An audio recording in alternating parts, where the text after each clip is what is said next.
Hello, everyone. Welcome to my channel. I just want to get this thing started. Mac Daddy's coming up right away. Now, Larry, my brother. hey, Big Mac, hang on a minute now. I got to turn this other thing down. Larry, my brother. All right, for those of you that have not been in my live stream before, I invite all YouTubers to, or any guest that wants to come up and say hi. You can talk about your channel. Uh, that includes, I know Seth, you're here, so and Anne from Crystal's Adventure. I don't know if you want to come up or not, but like I said, you're welcome to. You can come up and talk about your channel, and we'll see what happens. I'm willing to talk as Mac Daddy there, or Eddie Beck, or Ed Beck, excuse me. Eddie's his son. As Ed knows, I'll talk to anyone, and I'll talk for as long as y'all want to talk. Uh, my last stream was 6 hours. I couldn't believe it. Usually I go for probably somewhere around 3 to 4 hours, but we'll go longer. I have no problem with that. So if you got questions or you want to come up, come on up. So how you doing, Mac Daddy? I'm doing good today, man. The snow squalls yesterday here were crazy. Yeah. Buffalo got 5 foot. Yeah, well, we didn't get that. We had like a whiteout though of snow yesterday. Like got dark around 3 o'clock for a while. Yeah. Well, I'm going to be honest with you. I didn't get any snow yesterday. Uh, the other It's the other day we got a little bit, but not much. Hello, Tim. How you doing, sir? And Tim saying hi to you, Mac Daddy. I don't have a lot. Hi, I don't have a lot here on the ground, but it got dark for about a half hour, 45 minutes, and we must Yeah. have got a good 3 inches just that quick. Yeah. Marez, how you doing? Now, when I was back in Terre Haute last week, I left on, actually, it was a week ago today. We had snow in Terre Haute, which is unusual this time of year. It's not unusual to get snow, but usually not this early in the season. And I had snow most of the way to Erie, Pennsylvania. And there was no snow in Erie. And I get up Alexa, Sunday. turn on the bedroom light. And then when I left Erie the next morning, they had snow in the car, and I had to clean that off and had snow most of the way back home. And then it was a couple of days later we got snow here, but it didn't last. You clean the car off, and then that afternoon it was gone, and we haven't had any yet since. It's been down in the 20s quite a bit. I've had frost in the car almost every morning. Not frost, uh, well, frost really. I mean, it's but so those couple of mornings I had to clean that off. But like today, I didn't have to because by the time I got out, the sun had cleaned it all off. I didn't have to worry about it because it's a day off. But we're just you know, hopefully we don't get too much. Like I said, we don't get that lake effect like Buffalo and Rochester. You know, I used to live up by Rochester, so I've been through that lake effect. Although I'll be honest, I don't think I've been through 5 foot, but maybe once. And I'm not even sure if it was that much. I know it was over 3, but I'm not sure if it hit 5. Uh, my sister, she lives in between Rochester and Buffalo, my oldest sister, but she only got about a foot. So that lake effect, it can be directional, and it depends on which way the wind blows, how much you get if you live in that area. And like I said, she lives in an area between, so she can get it from Ontario, which is what gets Buffalo, or Erie, which is what gets Buffalo, or Ontario, which what gets Rochester, because they're Well, both on different lakes. in Pennsylvania, you can get lake effect snow as far across the state as Philadelphia. It don't amount to much, but you get these little streaky snowstorms. Yeah, yeah. I have friends that used to live in Erie, Pennsylvania, and I've been there when they got some snow. But uh, boss, you don't have to have a jacket unless you really need it. I'm going to show you something of what it is with my channel. All you got to do is type in LLL, and it will drop your link for everybody to see. And you can drop it in as many times as you want. I really don't give out too many jackets. I give it out to just a few people that I've known for a while. Uh, that have helped me out through with my channel uh, and promoting it.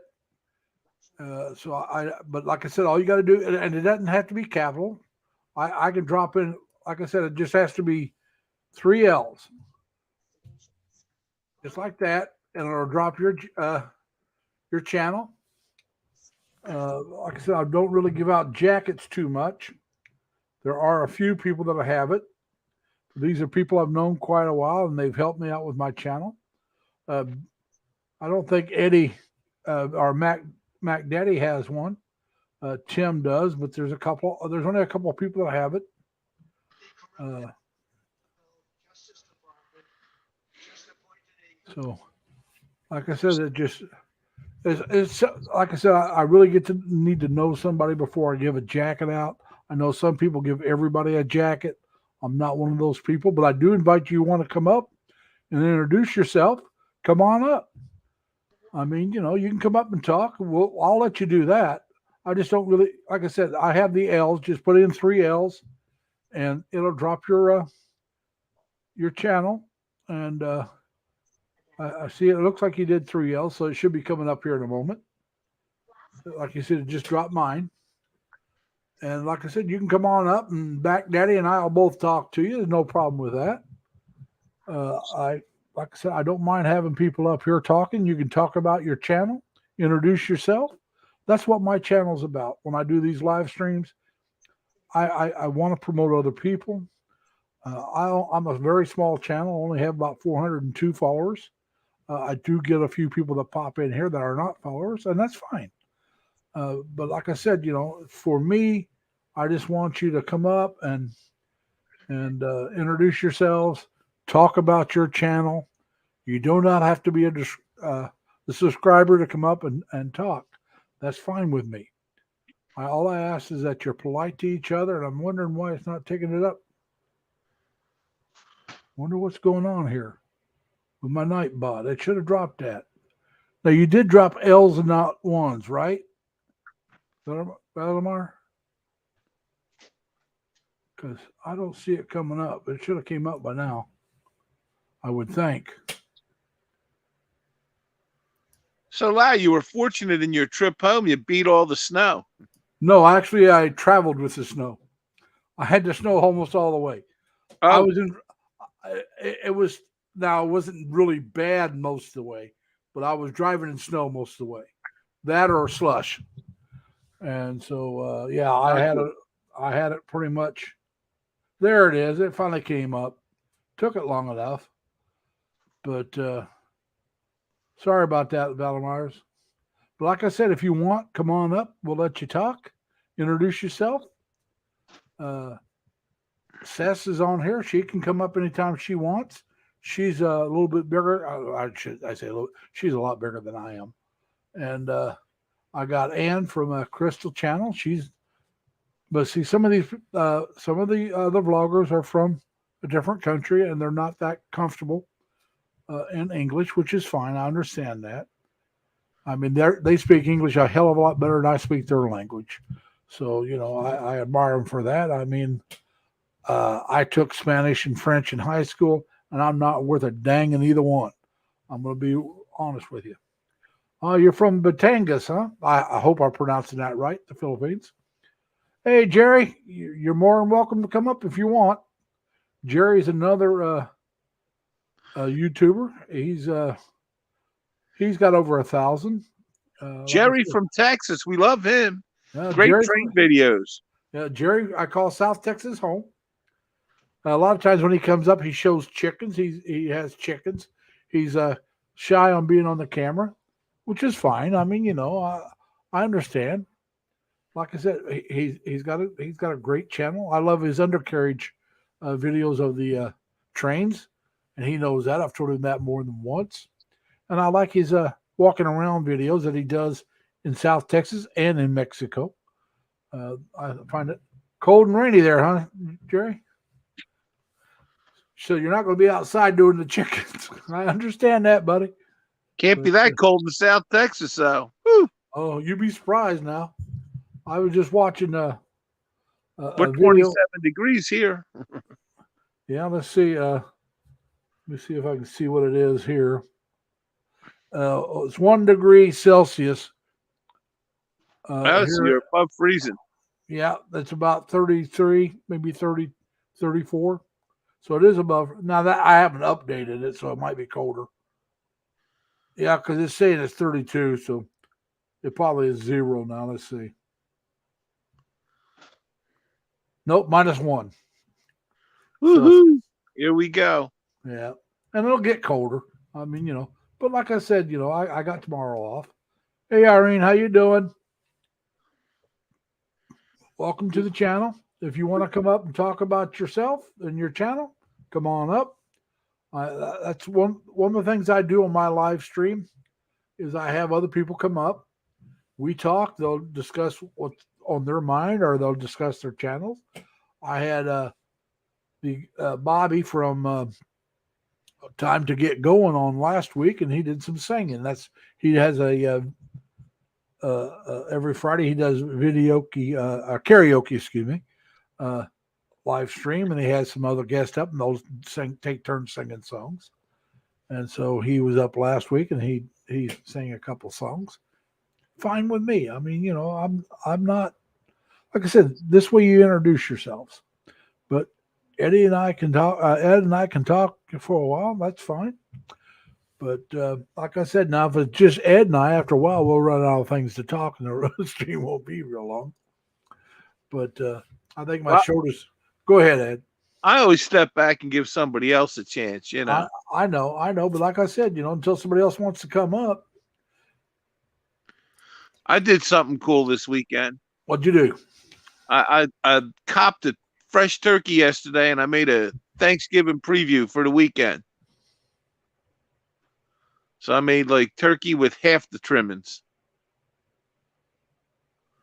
Something a little different. Yeah. Well, I just go ahead. I made homemade wontons too. Very popular. Yeah. Well, wontons are very good. I'm going to tell you the truth. Now, today I air fried a chicken breast. I made a marinade sauce, and I cooked it, and it was quite good. I make a marinade sauce using a onion soup mix, and there's a onion vinaigrette that I use, and that's how I marinate it for a couple days. And then I had a pork chop the other day with it, and a chicken breast today, and I'll probably do another pork chop later. But now, with the bone or without the bone? Without the bone. I do skinless and boneless on chicken and boneless on pork. You pay a little extra, but it's healthier. And actually, I buy the whole pork loin. It's cheaper. Yeah, but then I slice it up, and I got a trick. Yeah, to trim the fat off the edge, I use a pair of Fiskars. Yeah, but you got to remember now you have a son. I'm single. I live by myself. You probably have a nice freezer.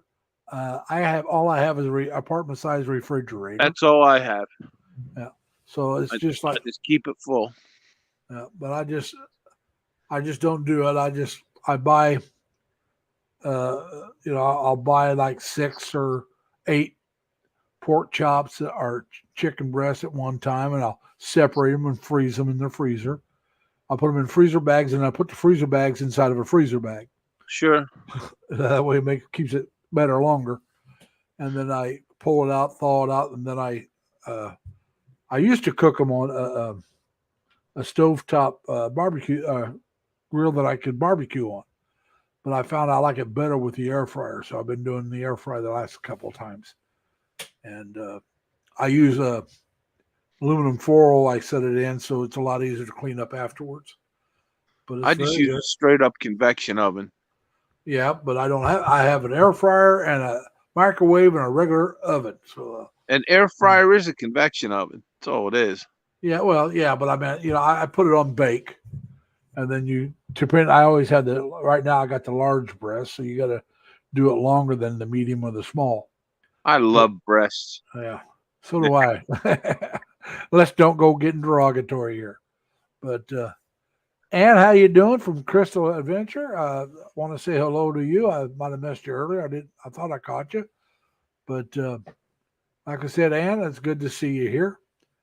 Uh, you're more than welcome to come up, but she's one of them who is a little more shy in English, which is fine. Like I said, her English is a hell of a lot better than my Tagalog. So that's all I can say. And I just, like I said, I like people. I like people from different places.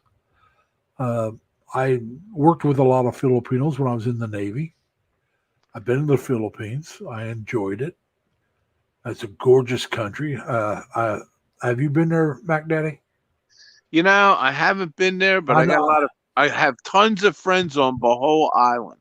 I know you know some about it. I didn't know if you'd ever been there, but Now I kind of I got tell, a girl who like tells me she wants to marry me every day. well, do not commit until you meet them in person. It's the same thing here in the States. Anybody you have not met, be leery of. I've had girls first time they write me tell me they're in love. Come on, look at me. You're not in love with me. I know better. But I mean, you may be, granted, different places, there's different attraction. I understand that. She's a very sweet girl. She has 2 kids, Yeah. Well, hey, and she has a tough life. Let me tell you. And I help her out when I can. well, and I'll tell you what, if you want, come up and just have your camera off. Just come up and talk to us. I mean, if you're uncomfortable with people staring at you, just don't have your camera on. You don't have, just have your mic on. You can come up. It'll put up something else. And yeah, I know about nosebleed, Jerry. In case you don't know what Jerry means by nosebleed, Mac Daddy, uh, that's a term that Filipinos will use when English is either too fast or too much. It means, we would say it's giving us a headache trying to speak another language. Uh, They, they say it gives them a nosebleed. Okay, that's where that comes from. I don't know how they got the term nosebleed to mean that, but that's their terminology, which is fine. I mean, like I said, I understand it. It's not. It's a second language or a third language for some. I mean, because you got Tagalog and then whatever other dialect they grew up with. I mean, because Tagalog is or the Filipino, if you want to go that way, is a language that's mostly out of uh, the Manila area, that area up there, and it's a kind of a national language, but each area has their own dialect. There's Cebuano, which is down about and then there's Visaya, and there's some others as well. So they grow up learning those languages that are local, and then they learn Tagalog, and they learn English in school.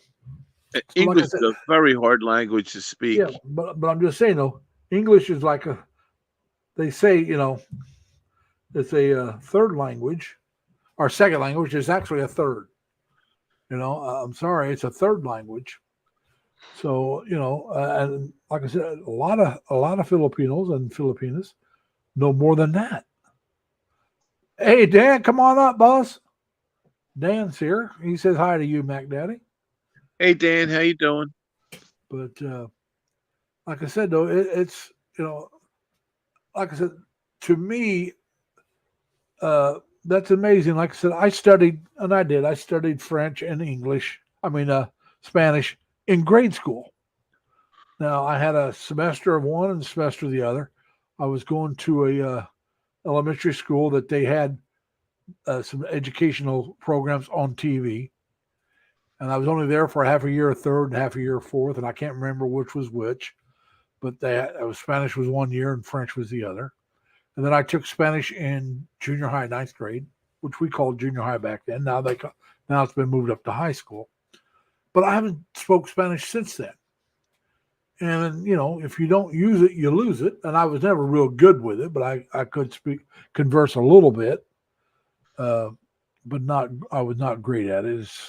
Now I got a nephew who has taken maybe well no he's had 3 years or 4 years in high school of Mandarin, and he took a couple of years in college. He's in his third year of college, so he may be taking another year of it. I don't know, but he studied Mandarin quite a bit. And You, so, I can tell you one thing about the Philippines. what's that? It's a very much harder life than here in America. Oh yeah, yeah. Even even our poor have it better, except for maybe our homeless. The one, but those most of the homeless are special Fire, circumstances. something's up with your mic. Why is that? Is it too low or You sound like a robot. okay? Oh, hang on a minute. Does that help? Not better. Huh? Maybe it's just me. I don't know, folks. You'll have to tell them. All right. Well, find that again. Seems like you might not be plugged in all the way somewhere or something. It should be all the way in, but it may be down a little bit.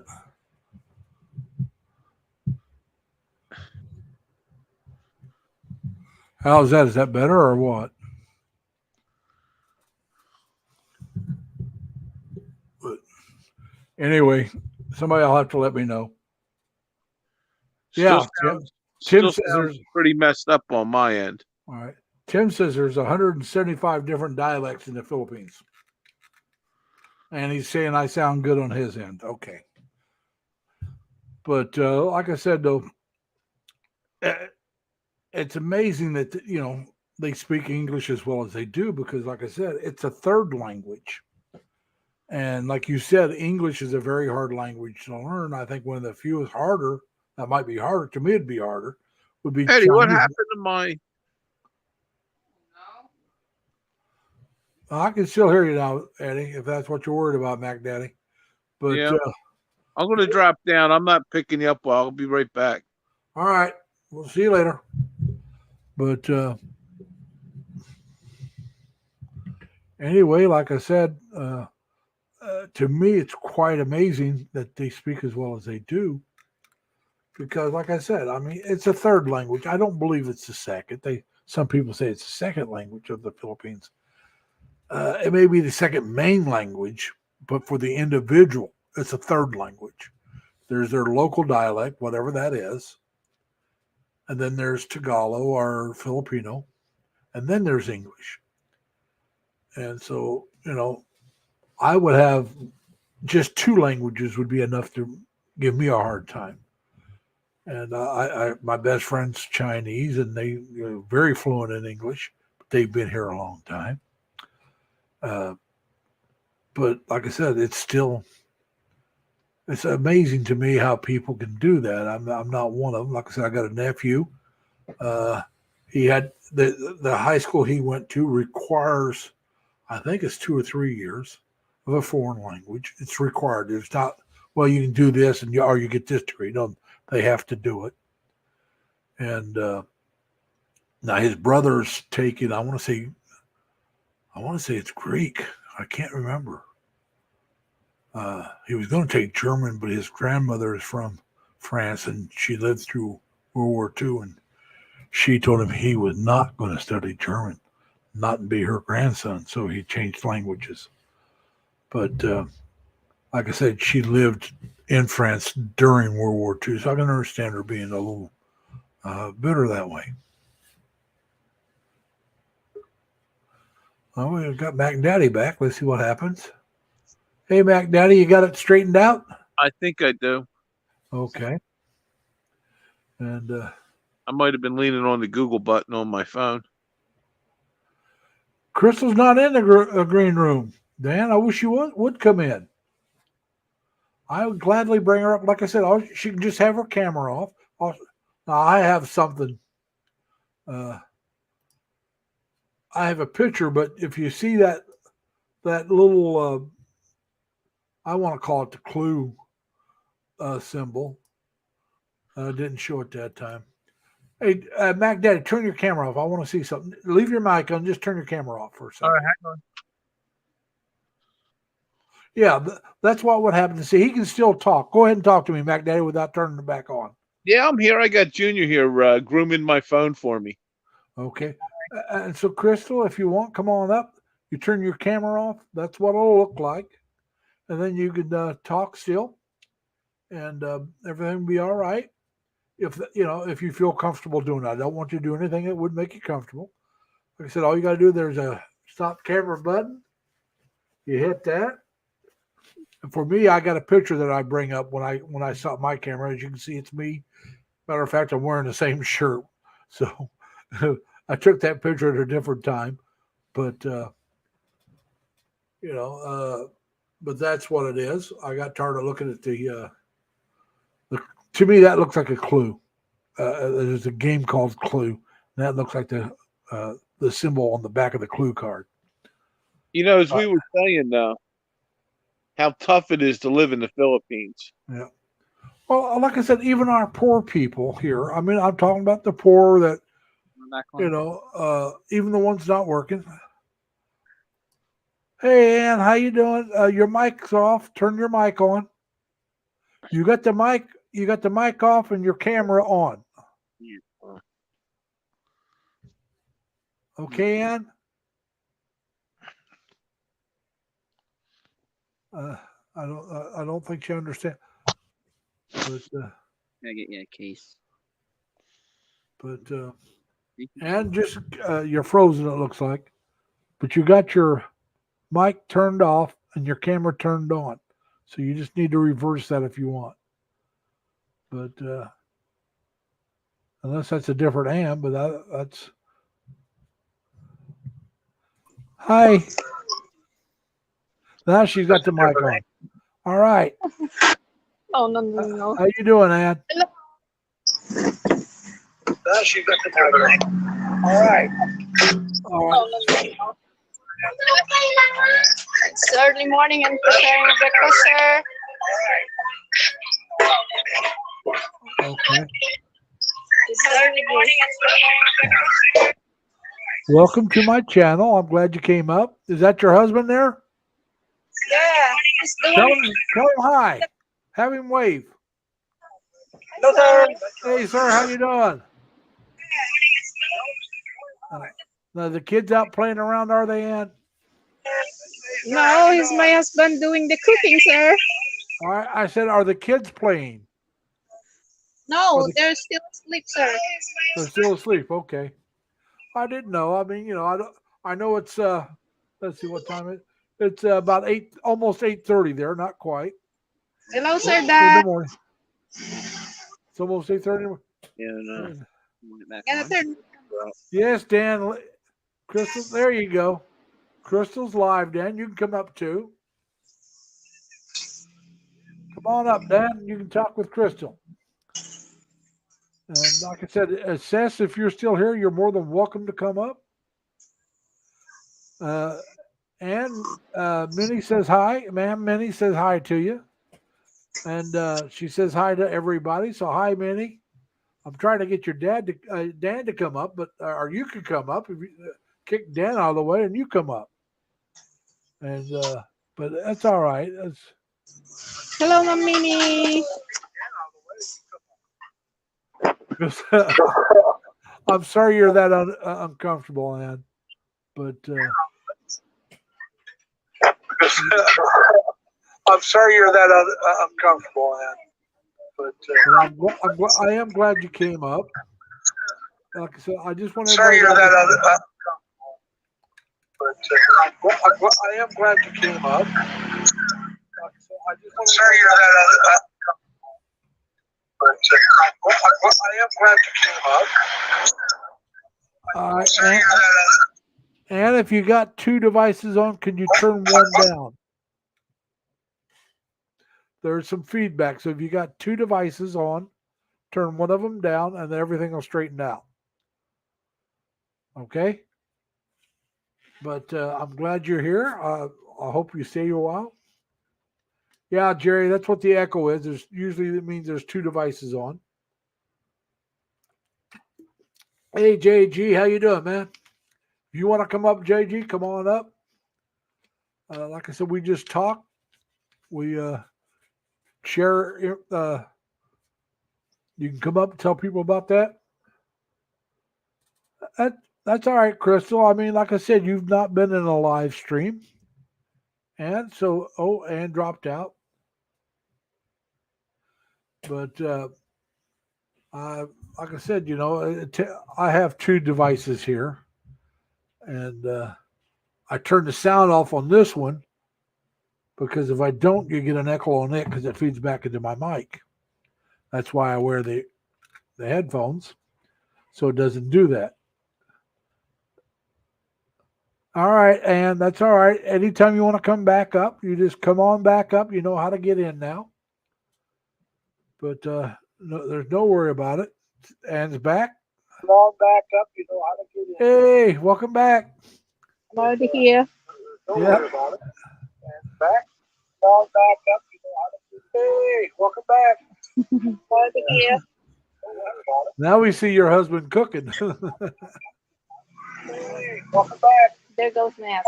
Yeah, he's cooking. Like I said, I did that earlier because, like I said, for me it's supper time. I ate a little after 6, which is a little after 7 your time, but mine is in the evening. Supper time. After 6, which is a little after 7. Trying to get Dan to come up too, but he says he's not dressed. Talk about being lazy. Dan says, Crystal, yay! He's glad you're up, Crystal. Now, you need to talk him into coming up. Now, Crystal, why don't you tell us a little bit about your channel, if you like? Maybe we can get some people to join your channel. Why don't you tell us a little bit about your channel? In the chat, put in LLL, and it'll drop your link. Why don't you tell us a little bit about your channel? In the chat, put in LLL, and it'll drop your link. Okay. Yeah, 3 L's. Just put in 3 L's. Put in LL, and it'll drop your link.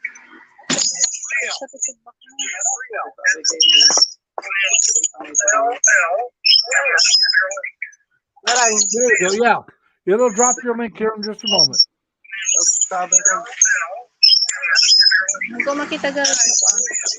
Now, Dan, I think you gotta put the LL first.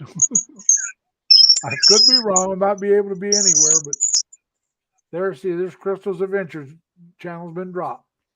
All right.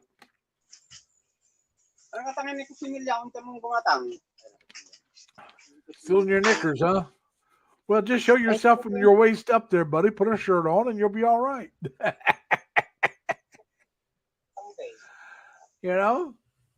Or just turn the camera off. Nobody will see it. But like I said, we just come here to have some fun and talk with people. And like I said, the more that want to come up, the better. I enjoy it, and I think my chat enjoys it. So, but anyway, like I said, come up and talk about yourselves. We got Ann here. You can talk with her, and I'm going to tell you the truth. If you want to talk in Tagalog, I will not hold it against you. I understand it's easier to talk in your own language, but that's fine.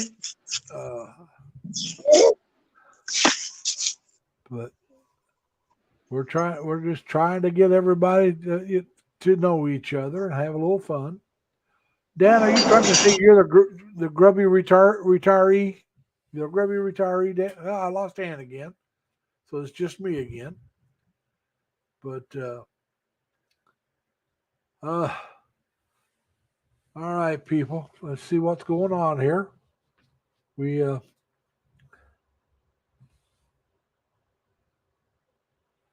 But it was nice having Ann up here while she stayed. I understand that she was having a little bit of trouble.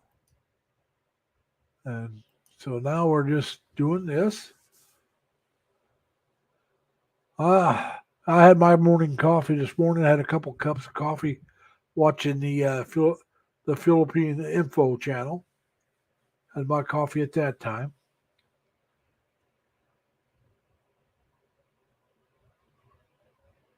That's all right, Ann. I understand your internet's slow and it kicks you down. But like I said, if you want to try to come up again later, go ahead. I'm always willing to have somebody else come up and come in as much as they want. It makes, to me, having someone to talk to uh, and interact with, as well as the chat itself, is more enjoyable. Last week I was on for 6 hours.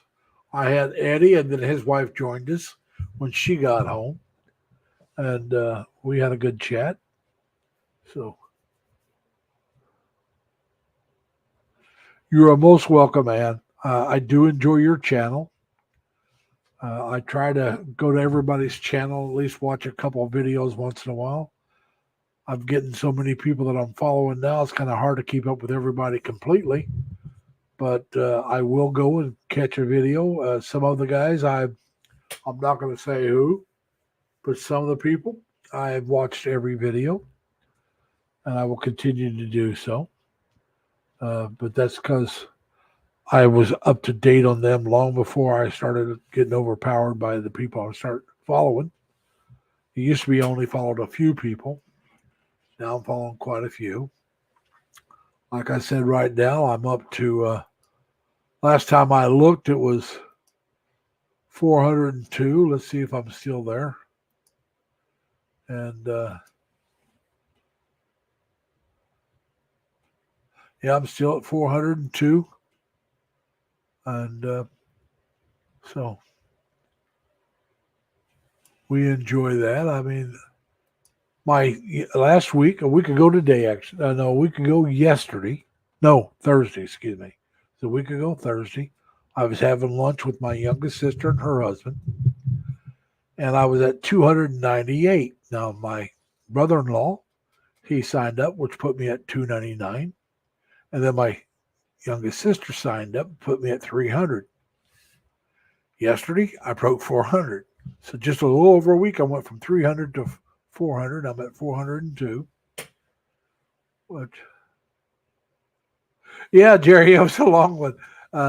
Eddie and I got talking, then his wife got home. Joyce, she's got a YouTube channel, and she got on, and the three of us started talking, and time just flew. I mean, like I said, when you're talking to somebody and you're having a interaction with other people, to me, it goes quicker. Like I said, if I got somebody up here and I'm talking, I don't know if I ever will, Jerry. If it's set up, I did not do it intentionally. I'm going to tell you that. I am. Dan says he's low tech Dan. Well, I'm no tech Larry. All right. My very first posting on YouTube was purely by accident. When I signed up for YouTube years ago, I must have accidentally downloaded the pictures of my back sore. And this is where I had to have the sore cut out of my back. And so there's pictures of it. I never meant to download that onto my YouTube channel, but it got downloaded. So that was my very first posting. And I didn't post anything else for years. And then I did, as most of you, or a lot of you know, my very first video post was, Hi, I'm Lazy Larry. And and that was years later. And up until recently, I think my back sore was my number one post, and it was done by accident. So, if I'll tell you what, if I could ever figure out what I want to put on the community post, I'll put something up there. But I'll have to figure that out. Like I said, I'm very low tech myself. I still don't do edits of my videos. Yes, Tim. Dan's trying to take over my position. He's trying to be lazy. And everybody knows that's me. I'm lazy. Dan's supposed to be low energy. Yeah, you being lazy today. I mean, come on. It's after 8:30 and he's not dressed yet. I'm surprised Mimi is letting him get away with that.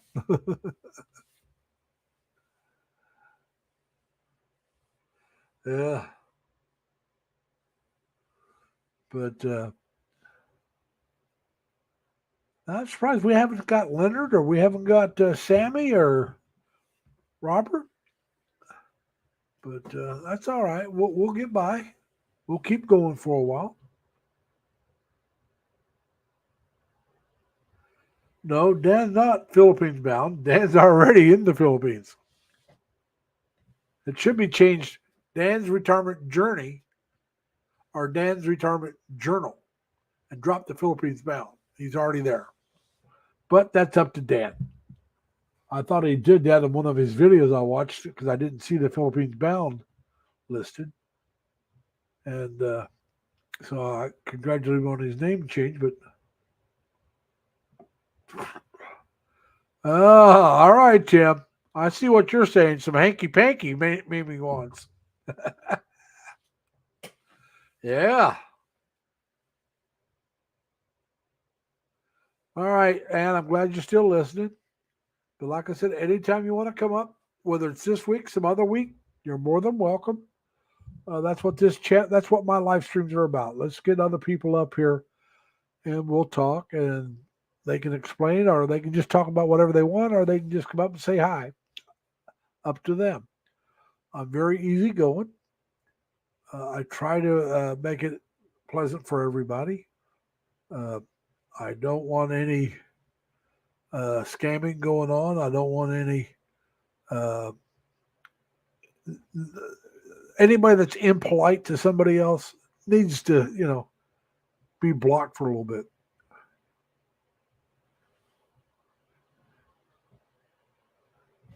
Well, now,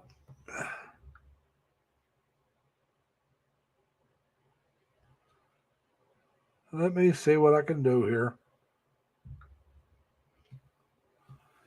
I don't know what I'm going to do with you, and I think you're blue now. Hello, Simple. Nanette. If you want to come on up, Simple. You're more than welcome to come up and tell people about your channel. And like I said, I had Ann up here earlier. She was having trouble with her internet. And I had Mac Daddy, which is Edward D. Beck. He was up here earlier. He usually gets up here early and talks a little bit and then drops off when other people want to come up. Ed's one of these guys that I don't believe he posts anything really, but he likes to watch and talk, and I don't mind. I enjoy talking with Ed. He's got a very good son named Eddie. Edward D. Beck Jr., but we call him Eddie. Real good kid. But he likes to stay back and plays computer games, which, he's like 15 or 16. What else do you think he's going to do? So we'll do that. And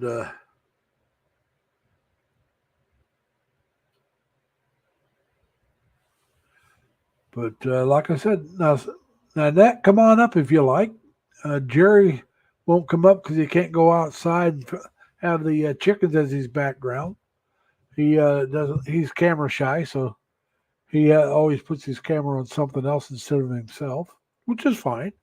I like Jerry. He's got a really good channel, and I like his undercarriage videos of the trains the best. That and his walking around. I like his walking around.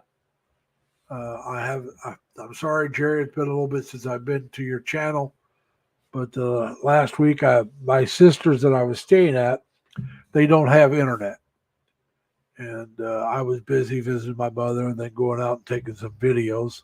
If you've watched my channel, you'll see some of the videos I took. So I'm just trying to get caught back up, so I'm behind on a lot of things.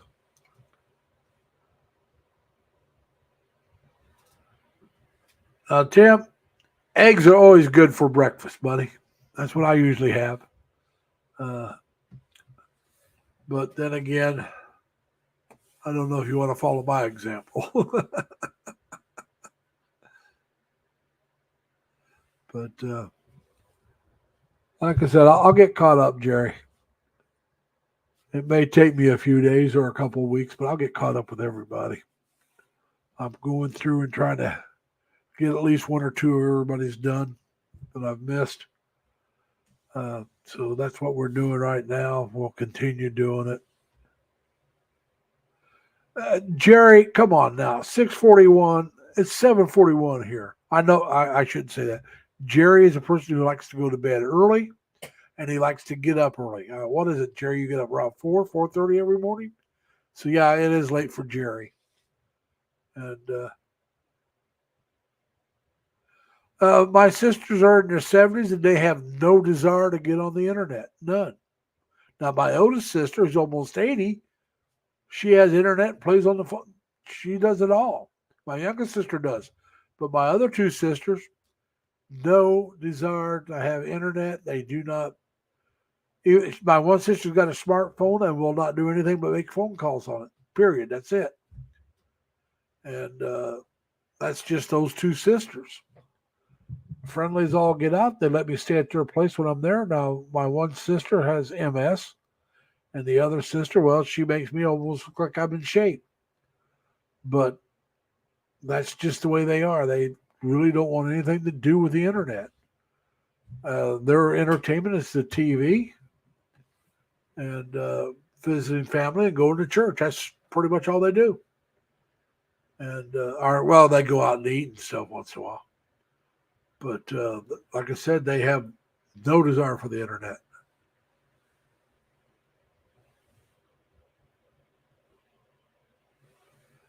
Now, like I said, JG or DeVal, anybody else, anybody wants to come up, come on up. I know you haven't been doing a whole lot here, JG, but you can come up and tell people about your channel if you like. D Square is always welcome to come up, but not now, Dan, that does sound good. Eggs and pork belly. That don't sound bad at all. But, yeah, things are getting better. That crypto, aren't they, DeVal? Nanette, come on up. You come up. Now, Simple Nanette wants everybody to come up, but she can come up too. Come on up. And we'll continue to talk. That's what I thought, around 4:30 every morning. Yeah. Like I said, Jerry gets up around that same time every morning. Yep. Yeah. Jerry says it's the perfect time to wake up. We have different lifestyle, Jerry. I don't even like going to bed before midnight. I sure the heck don't want to get up at 4:30. I have to get up at 5, so I have to go. I still sometimes don't go to bed at midnight and later. That's because I'm crazy.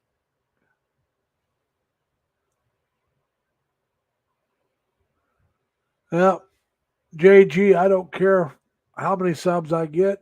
If I don't get any more, or if I get more, it doesn't matter. What I care about is I have fun. And I enjoy the live streams probably the most because I like talking to people. We got somebody here. Hey, Jerry. Hey, can you hear me? Yeah, I can hear you quite well. Come on. Thank you. Yes, I'll be here a bit. Yes, it's getting late. It's about 15 till 7. Yeah. Well, I know next week I got a messed up. I went 8 weeks straight with the same schedule. And the next week they gave me 4 different set different schedules times. So I get out, go in early or get out late. That's my kind of sub, Tim. He says, I want a good sub count. A few Italian sausages with peppers and onions. And now, Simple Nanette, I know you're going to be leaving soon because you're getting ready to go to Mass. You just said you attend Mass at 9. So you stay safe and healthy. And remember to always try to have fun. Take care of yourself and your family, all right? And Dan, are you telling her to be safe and have fun, or are you telling me? Are you leaving? Annette and Crystal's. Annette, what's Crystal's name? Crystal. Annette. Her real name, Annette. I don't know. I believe Simple Nanette is real name is Nanette. I believe. I know Crystal Adventure. Crystal Adventure's real name is Ann. And okay, Ann. yeah, I call them by their channel. I'm just so used to calling individuals by their channel name. Well, yeah. Well, Crystal happens to belong to my Facebook. I got a Facebook page called Lazy Larry Lee, and she happens to be on that, and it's under her real name. So Oh, I okay. know her. I know her by both names. Like I said, I- I followed Crystal before she joined my Facebook page. I was following her before that, and I have three Facebook pages. I enjoy my Lazy Larry Lee Facebook probably the most. Then one of my I got two that are Larry Lee, and then I got one that's mostly my family and friends from back home. That's one of the Larry Lees, so I follow that one quite a bit too. Take care, Dan. Yeah, I got like 4 Facebook pages, but accounts, but Oh, I seldom log into it. Maybe 10 minutes a day. now Crystal just said it's her second name. Her name is Ann Crystal. So Okay. she uses her middle name for her channel. Very good. I did not know that. All right, Dan, I'm glad you're going to stay in the background. But hey, after you get your shower and get ready, if I'm still on, come on up and talk to us. I remember that one, JG, the sausage and pepper truck. Yeah, that was a good one. But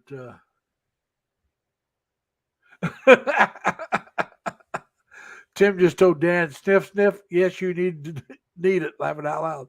He needs a shower. Now I see you're in your computer room. Now, is your computer room like mine, the bedroom, or is it the living room? No, this is my bedroom is small. Well, It's really small. I got the computers here. You can't see it because it's dark, but the computers there, monitors. That's my workstation. okay, Since I work from home, okay, this right here is one of the monitors. Over there is the other one. yeah. Keyboard is right here. I wish I could work from home, especially during the winter. But it's kind of hard to be a security guard at home. Yeah. So far, we've been blessed because most of the call centers are working from at the call center, unless you got the what the C virus, then Yeah. they'll send you back home to work. Yeah. And I did work with the call center back in June, May, June, and then in August. I remember you saying you worked for the call center, but Yeah, I've been there. If it wasn't for the pandemic, I would have been there going on 22 years. But yeah. was I know when I got that when I got pandemic. the, That I got the pandemic boot. screwed everybody. Yep, the 2020. So I was unemployed, furloughed, and then unemployed for 6 months, for half a year. I'm going to tell you the truth. I'm one of the few people, not the only one, that I had one of the few jobs that we did not miss any time because of it. Security in most places did not take a day off during the pandemic. I worked the most hours of any year I ever worked during that year of 2020. We were shorthanded. We started the year off even before the pandemic, one person short. Then we had 2 more leave, and we'd get one in, and then another one. They wouldn't stay very long. I averaged around 70, probably somewhere around 72 hours a week for a whole year. That's a lot for. Oh yeah. Yeah, that's a lot. Yeah, well, see where I was at, they weren't allowed to bring in any other guards. They had to be assigned to our workstation, our place of work. So every time they get somebody hired, they come in and find out we were shutting down at the end of the year. And so a lot of people found out, well, in a year they're going to be gone anyway, so they didn't want to stay. Some didn't like it because it was too farther away than they wanted to be from where they lived. Some didn't. I have no clue what happened.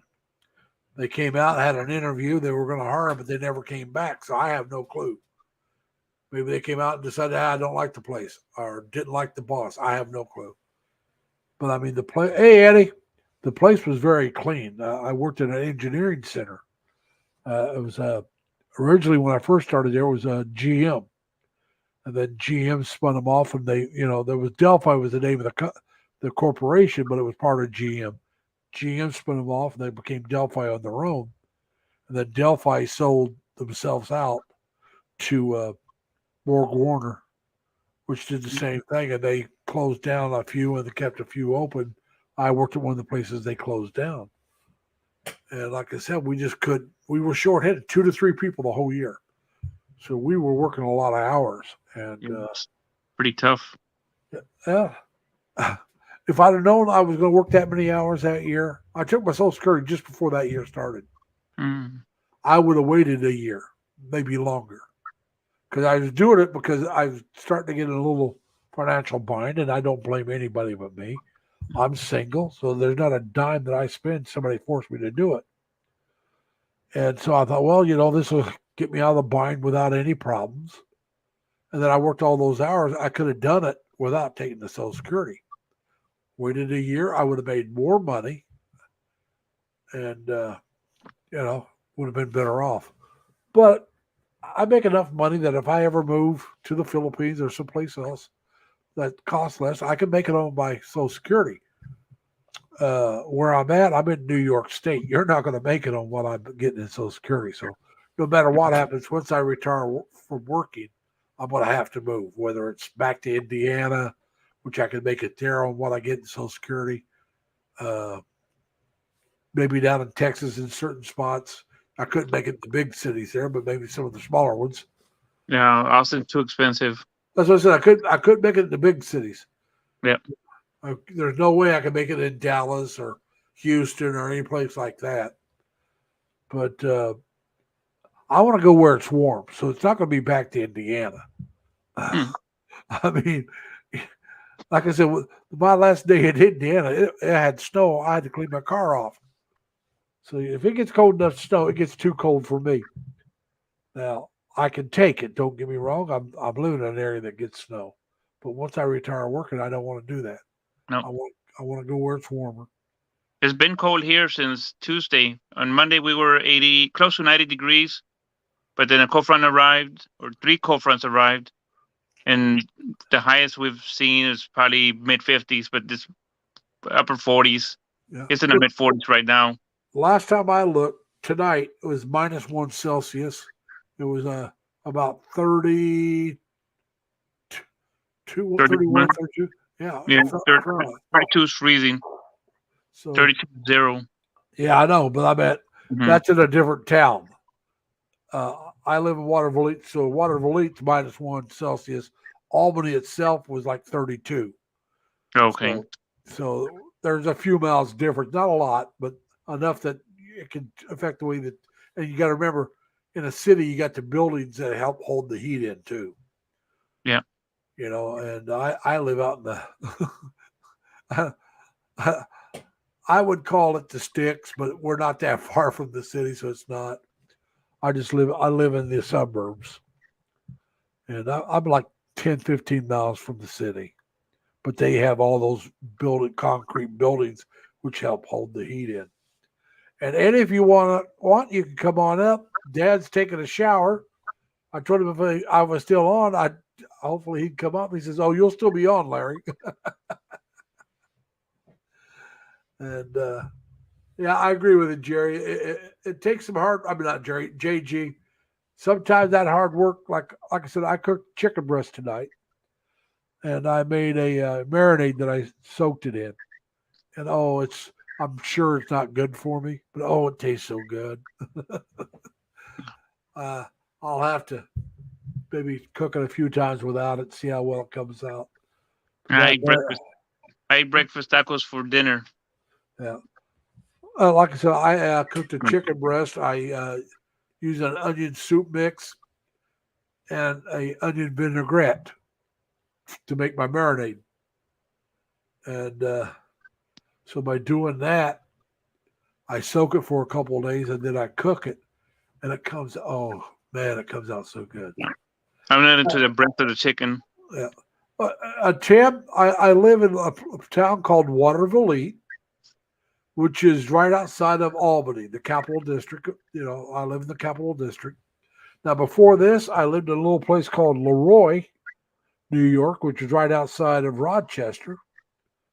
And I also lived in Batavia, which is about halfway between Rochester and Buffalo. And I also lived in a couple other little towns around Rochester area. I've been out in New York State now for about 25, 26 years, and I've lived in at least a dozen different places. Yeah, I moved around a bit. But most of the time it was right up around Rochester area because that's where I worked. I liked Batavia, but it was over 30 miles one way to where I worked at in Rochester. So I left there and moved closer to where I worked. And I lived one place called Avon, New York.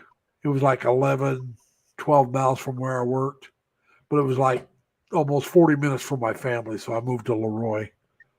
I also lived in couple other little towns at one time or another out there.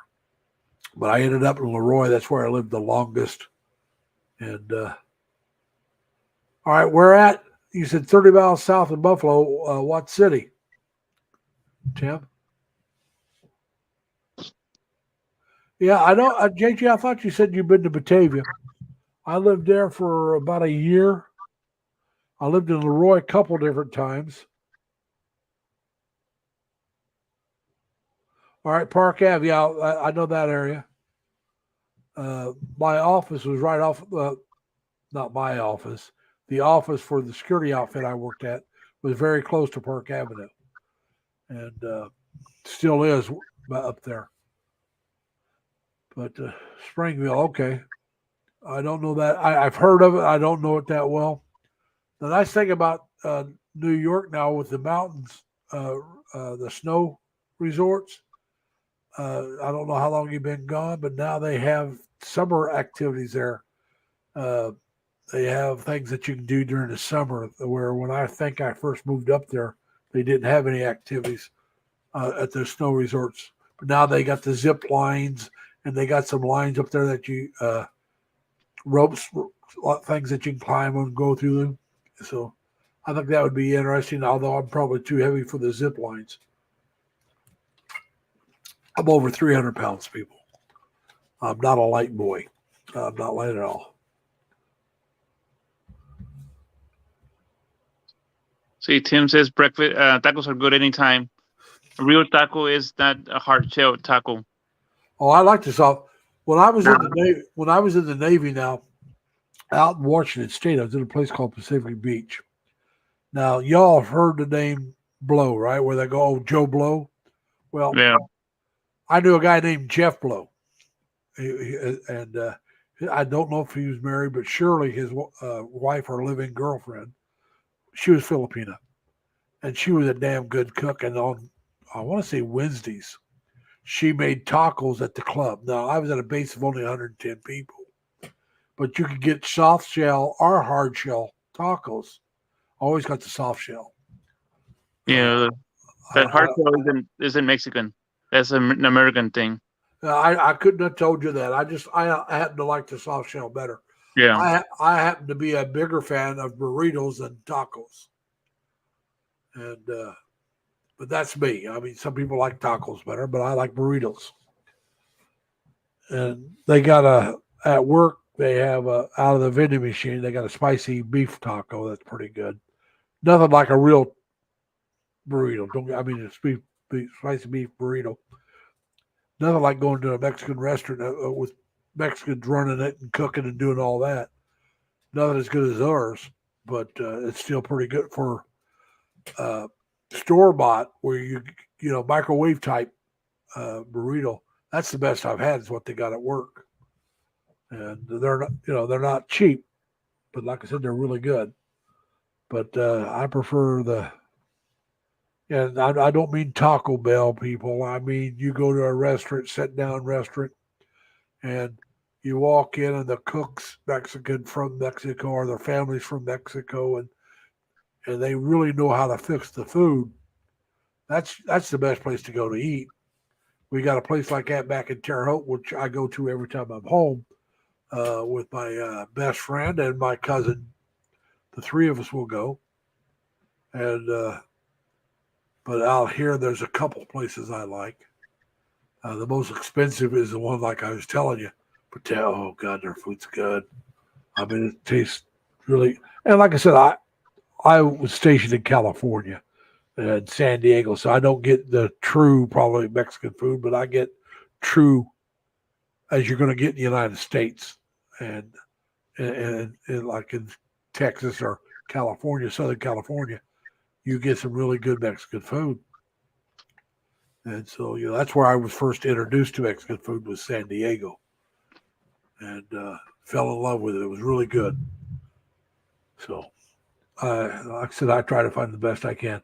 Larice, how you doing, Larice? Ed, how you doing, boss? We got Jerry from South Texas. He's here. So how you doing, Eddie? We're working. Working? I That's like no birria fun. tacos. Yeah, I know. No. Now you're Mexican too, aren't you, Eddie? Go ahead. You're Mexican, aren't you, Eddie? Yes. That's what I No, thought. what I was talking. Yeah. Jerry's Mexican too. He goes down to Mexico. He lives in South Texas. But what I was. Oh, hey, Jerry from South Texas. Tejanos over there. The Tejanos. I like that music over there. What I was talking about, internet is working in my office now. All right. Last week it wasn't working. My internet. Yeah, you had to go to a different room. And so. Yeah, I had to go to the living room and on my laptop. And Larice is telling you hi, Eddie. And my wife's setup is in the background. Yeah. Oh, okay. Who's that? Larice. Who's saying hi? Larice. Lou Reese. Oh, Larice. She's a Filipina okay. in the Philippines. Hello. She's got a good channel. I guess I'm gonna pull this thing up. You're frozen, Eddie. So There we go. there you go. You're moving now. You were frozen Now there I'm for back. a moment. Yeah. But Okay, I pulled the chat up. yeah. I'm glad to hear you're good, Larice. So how was your week? Yeah, it's J-G. I know it's spelled Lou Rice, but it's pronounced Larice. Come on, be nice. Larice. But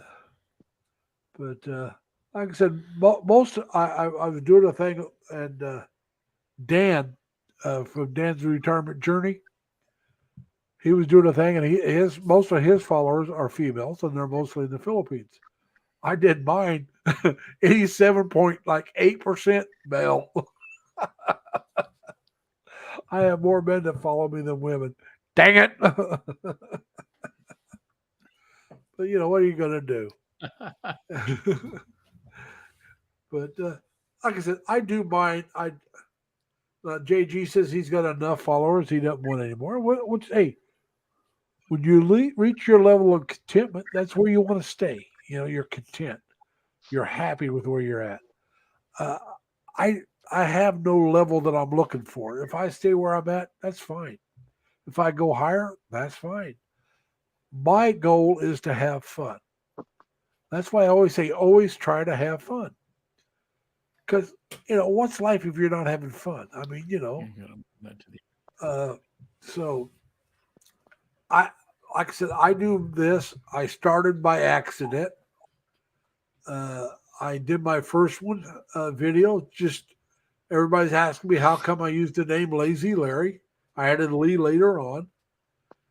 And so I decided to do a talking head video and told everybody, "Hi, I'm Lazy Larry," and I told them how I got the nickname, why I use it.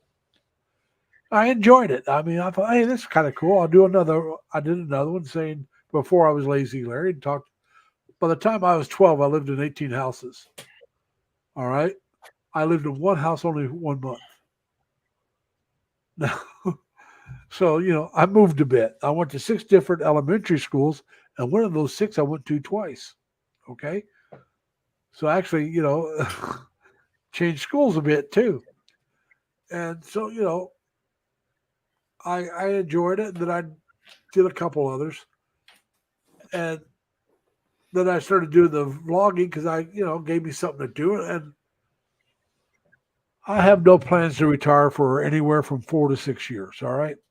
I'll have, if everything works out right, I'll have my bills paid off in 2. But I want to save money before I quit working. And then my mom's still alive. That's my mom's still alive. She'll be 96. My mom will be 97 in January. Mhm. I got a friend that I told her I'd stick around till her daughter graduated. Now, we're not boyfriend, girlfriend. We're good friends. We've known each other for years. Her Hey, daughter Larry, can you hear me? Yeah, I can hear you. Yeah, I can hear you. Does this mic sound okay? This mic is okay? Not too loud? It sounds okay to me. How's it sound to you, Jerry? Sounds clear. Yeah, sounds good. Okay.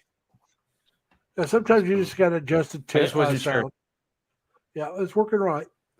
But like I said, so that's another I 3 grew and a half years. I grew up on the West Coast. You were more on the East Coast, right? No, I grew up in the center. Oh, in the Midwest. I'm a Midwest boy. I Midwest.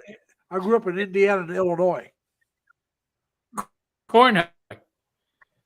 I was born in a little old place called Cornhusker. no, that's Nebraska. I grew, That's I'm kind a of mid, Hoosier. isn't it? I'm a Hoosier. Oh, I was born I was born in Lafayette, Indiana. And at 3 months old, my family moved back to Terre Haute. I'm the only one of 7 kids not born in Terre Haute. I'm not the oldest or the youngest. And okay. but like I said, I also lived for 2 years in Casey, Illinois. So I grew up mostly Terre Haute's my hometown. That's what I consider my hometown. And then I lived 2 years in Casey, Illinois. That was 5th and 6th grade. And they only had 2 elementary schools, and I went to both of them. And then we moved back to Terre Haute just before I started 7th grade. And we lived in the same house until I went in the Navy. While I was in boot camp, now they had the house up for sale before I went in. So I'm in boot camp. I get this letter saying, here's the new phone number. Here's the new address. We're moving such and such date. So when I got out of boot camp, I went to the new house to visit. I don't count living there because I never lived there. I only visited. I don't count that house as being a house I lived in. And then by the time I got out, they moved from that house. I did over 6 years in the Navy. They moved from that house to another place right around the corner from there. And then they stayed there. Oh, my God. My mom lived there till 4 or 5 years ago. And then they moved to where they're at now. I don't think it was that long. I think about 3 or 4 years ago. Well, where my sisters live. One of my sisters bought a house. And she had my sister Ruth Ann and my mom move in with her. My mom was around 90 when this happened, somewhere in her 90s. And my sister Ruth Ann has MS. So she bought a house because where they were at, it would cost too much to it would cost too much to remodel the place because all carpet and linoleum, which made it too easy for my sister and my mom to fall. So they have nothing but hardwood floors and some regular tiles, not aluminum, or not aluminum. You know what I'm talking about. But the stuff that's less slippery. And then she also put in a low profile shower, so it was easy for them to step into the shower. my one sister did all this, and then they put my niece's name on the title as well, the home title. And somebody said something to me. I said, she should be on there. I mean, I'm not doing anything. She's the one that goes and checks on them all the time. She's the one that helps them out. So if anything happens to all of them, she gets the house, which she should. I don't want it. I mean, who's the one that goes and checks on them every week, 2 or 3 times a week? It was her and her daughter. And my sisters almost treat her like a daughter, even though it's their niece. It's my youngest sister's daughter. And they think of her just about like a daughter. It's like, she should get the house, in my opinion. And my oldest sister thinks the same way. And naturally, my youngest sister is going to think that way because it's her daughter. So it's the other 2 sisters. They're the ones that put her name on there. It's like, I don't want anything to do with that. I mean, I'm not back there helping them out except for when I go home, I help them out as much as I can. But Yeah. I only go back once or twice a year. That's it. And I go back for a week or 2, and that's it. Each time I go back. So I like to go back more, but I only get 3 weeks vacation, and I got to do something for myself besides go there every time. I went to Boston this year and a couple other places, but it was all one vacation. But like I said, I go back home and see my mom at least a couple times a year. Sometimes I may just run down there for a few days and run back. Maybe not take a whole week off. But Hey, go ahead. Did you hear the news November 15th that the Philippines said their defense ally, the United States, had agreed to spend $66.5 million to start building and training warehouse facilities on 3 of its military bases? That's good. That's good. Yeah, it's been a while since we've been there. Well, I think that what's going to happen is it's not going to be like it was when I was in. Probably not like that. No. We're not going to have. It's going to be. I think it's going to be Filipino bases that we have access to. Correct. Yeah, they're going to do training and they're going to. Yeah. They're going to put 66 billion. Was it million or billion? Well, it doesn't matter. I mean, either one. You got to remember now, 62 million in the Philippines is a lot of money. You know what I'm saying? Well, that's a lot of money anyway. 62 million. Yeah, but I mean, the fact but I'm just saying, here in the States, it'd probably be 62 million, but in the Philippines, 62 million is going to build you a lot of stuff.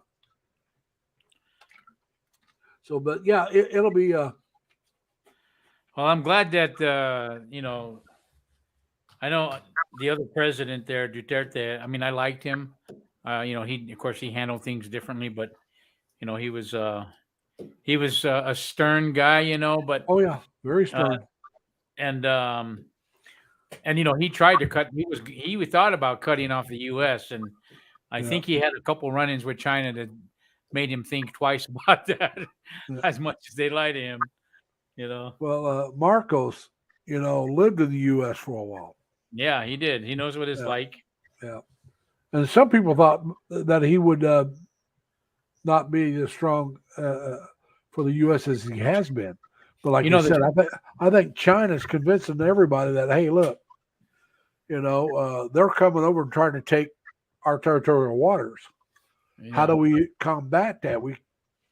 If we make a deal with China, they're going to take more property. Oh yeah, Chinese, you just can't be trusted. But I tell you what, my wife, being a Filipina, she, the majority of the country voted for Marcos Jr., which people here in the U.S. I told her, people here in the U.S. think that the Marcos family were crooked robbers, thieves and what have you. It wasn't good for them here in the U.S. But for them, they thought they loved him over there. Well, you got to look at how was life under them. I'm going to be honest. Marcos Sr. probably was corrupt. But most politicians, there's a lot of corruption in politics. I'm not denying that. But my point is that it's surprising coming from here, living in the U.S., that so many people overwhelmingly really like Marcos. I mean, they voted for this guy, and they had a woman who was also supported, but not as much. Uh, And the I fact bet- that the Americans over here, we had, my whole thing, viewing the news when I heard about all that, and the wife having all these shoes and all this money, and it made them look like they were corrupt as for good. I mean, and so I just, like I said, it's just odd that my wife thought that the world of the Marcos family, because they did a lot for the Filipinos. Yeah, and like I said, I mean, you got to look how safe was it. I mean, granted, there was martial law for a while too there. When I was there, Yes, you were under martial law. You had to be off the streets by midnight. Now you could be in your yard, but you better not be walking around. And there was people walking around with machine guns. The police or the army. And they did. They patrolled the streets, but I mean everything was fairly safe. But it was, we called it Cinderella Liberty because you had to be either back to the base or off the streets by midnight. Cinderella, right? Was Marcos there at the time yeah, you were there? Oh yeah, Marcos was in power when I was there. I was there in the 70s, man, 72. Okay. Well, not 72. That's when I went in. I was there in 74. And I was there in 74, and just before 75, we left the Philippines and went to Thailand, and then we were supposed to go back to the Philippines, but something happened. We ended up going to Japan. And Jerry, I hope you took yourself down intentionally, but I hope you didn't feel slighted. But Jerry doesn't like to stay up very much. He like I said, it's getting close to his bedtime. The man likes to get up at 4:30. Yeah, he likes to get up at 4:30. And so I mean, he's in the same area you are. He's in Texas, where you're in New Mexico. New Mexico. Yeah, Sammy, how you doing, Sammy? Hey, Robert, how you doing? You guys are more than welcome to come up. Robert and Sammy, hello. Yeah, the two big supporters of mine. I met Sammy and Robert both through Dan.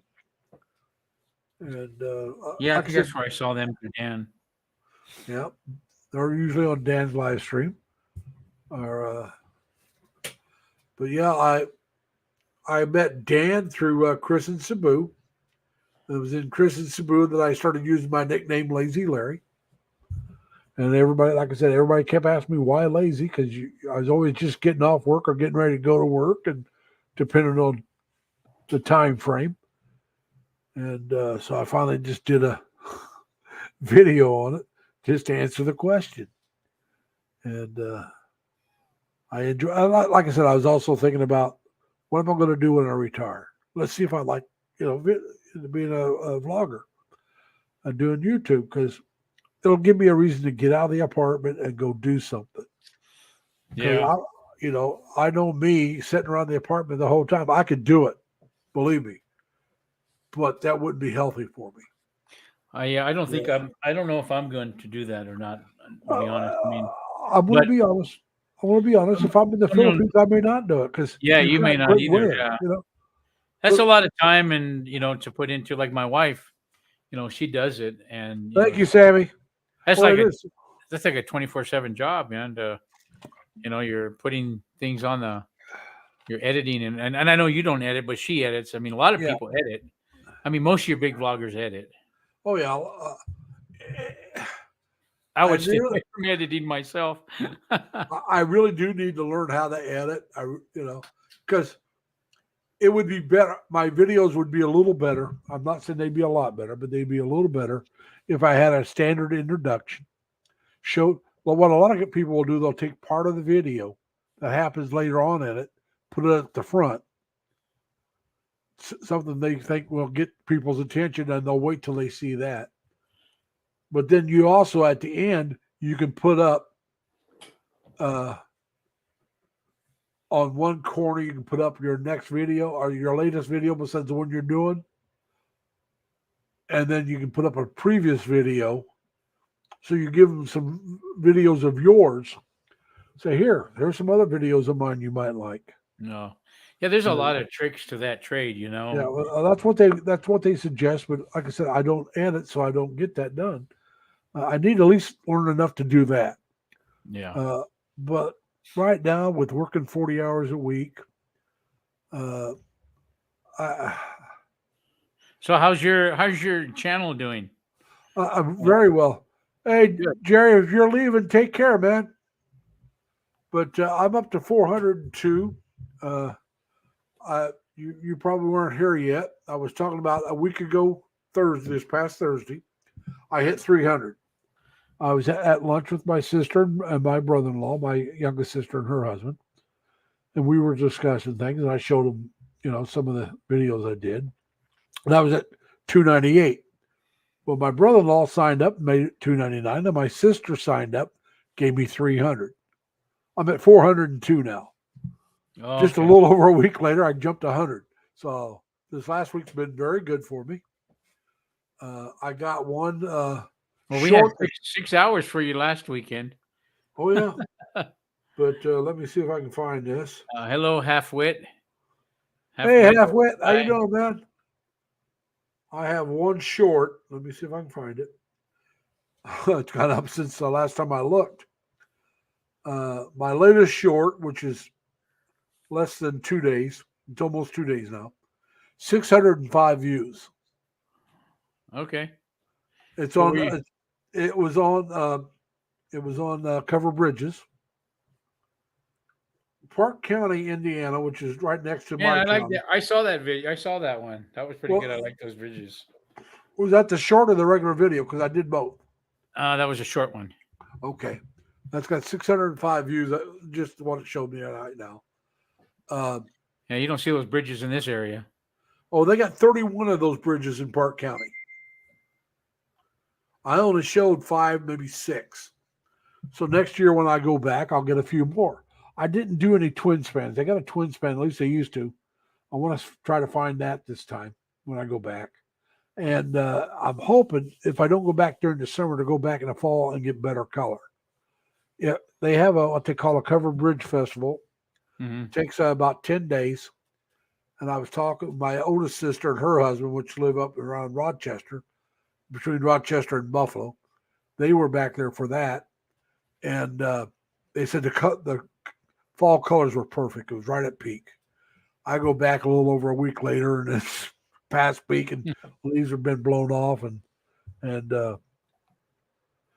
But they had a family friend had something going on back home, and I want to say actually it was in Fort Wayne, or they lived in Fort Wayne for a long time. But one of their family friends had a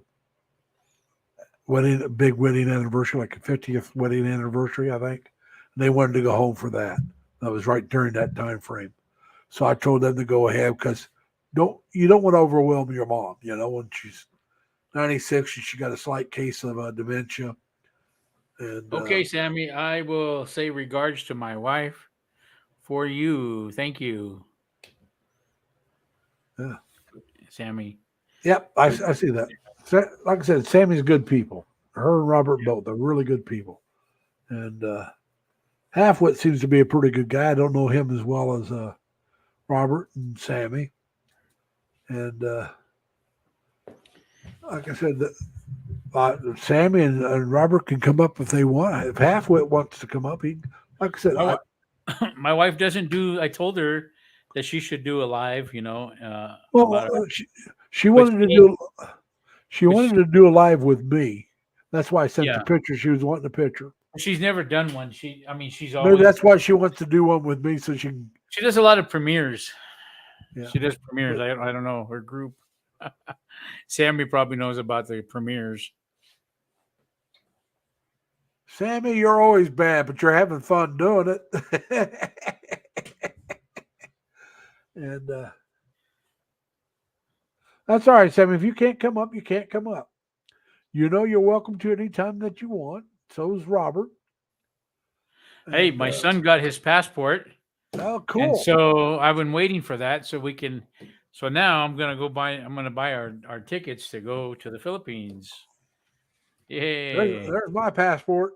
Yeah, I just looked at mine, and I've got mine expires in 2027. I think mine expires next year. Yep, September of September Yeah, 2023. Sammy, I want my son to, I want him to experience the Philippines. Because I think somebody young like that should. Oh yeah. Somebody young, I think, should experience somewheres abroad besides their own country, Oh, just to yeah. go see how things are. Because I wish I would have traveled when I was younger, but Well, I that's one. never did. I'm going to tell you the truth. That's one of the best things I did when I joined the Navy. Now, I thought about different branches. When I was growing up, I always there was no doubt I was going to the military. All right, I had no doubt whatsoever. Yeah. But what branch I was going into would change from year to year. Okay, I'd see a movie about the Navy. I'd want to go Navy. See a movie about the Marine Corps, Marine Corps, Air Force, Army. But I always, and I mean, I cannot remember a time as far back as I can remember. I always wanted to go in the military. Yeah. And so when I was just before my senior year in high school, I was working at a steakhouse. Now in Indiana, if you got the credits, you can go half a day to school, work full time, and graduate on time. Now where I worked wanted me to go half a day, work for them full time. Upon graduation, go to managerial school. I worked at a steakhouse. They wanted me to go to the managerial school in Dallas, Texas, and become a manager, assistant manager after graduation. And I told them thanks, but no thanks. And now they were offering me good money at that time, but it's like, no, I'm going in the military. Like I said, even though Vietnam was going on, it made no difference to me. I was thinking about Marine Corps at that time. And I talked to 3 Marines and a sailor. All of them been in country. All of them been in firefights, been shot at many times. And the 3 Marines I talked to, one of them was a buddy of mine. And they all said the same thing. They were proud they did it, but wouldn't do it again. Well, I believe every young man should. I never did, and I wish I would have. But I think that every young man or woman should have to join the military for at least 2 years. Yeah. I know they do in Israel. I believe that they have to in Israel. They do in Israel. They do. I think it's in England. You can join and get out after 2 years. But if you don't, then you have to stay another 4. Or maybe that's Israel. I can't remember. But one country But I mean, is that way. it just brings great discipline to them and a young man. I mean, I could have used the discipline when I was younger. God knows. It wasn't a discipline. Like I said, I was gun home Marine, but like I said, the sailor. You ever see the movie Green Beret? Oh my gosh, John Wayne Green Beret. Of John Wayne, I've seen it. I just don't remember it though. All right, his son Patrick Wayne played this CB, and he heavy equipment operator, and he's out there cleaning the brush off away from the base, the Marine Corps base, and they get in a firefight. And that's what my friend did that was in the Navy. He was a CB, heavy equipment operator. Now, he did a year and a half in NUM because CBs had to go longer than just a year, like most people went for a year. And he'd been in, and all the Marines, they'd, you were Navy, and then what'd you do? And he said, I was a heavy equipment operator. All of them would shut up because they knew he'd been in a lot of firefights because he's the one, like I said, in Green Beret, that's actually what happened. You go out around these fire bases and you clean the brush off, and the VC would be shooting at you every so often because you're putting it back where it's harder for them to attack that base. You're clearing up the firing field. So he did that for a year and a half. And he said he was proud he did it and would do it again. Yeah. So I get to thinking, do I want to be proud I did something and wouldn't do it again? Or I want to be proud I did something and would do it again. And then I got to thinking, those bamboo trees aren't that big. My good friend was in the Navy, and he passed away. He's older. He was in the engine room, and he said that was hot down there. He said that was crazy in the engine room. Yeah. My I had- brother, my older brother was a repairman. Now I have a cousin who was actually the captain of a battleship. And he's retired now. He did, I think he put his 20 something years in. Yeah. And Yeah. made a career out of that thing. I got a cousin that did 20 years in the Navy, and one of my best friends from the Navy, he did a career. He did 7 years, got out. I believe it was 7. It might have been 6, but I believe it was 7 years he did. Got out for a couple of years and decided to go back in and didn't finish his career that way. And but he was in a catch-22 in that he could never get above E4. Now you have to be an E5 or above to change jobs, the Right. rate code. Right. He was a ship serviceman like myself, and I got out long before it closed up, like it did for him. Like I said, he got out for a few years, and by that time it closed up.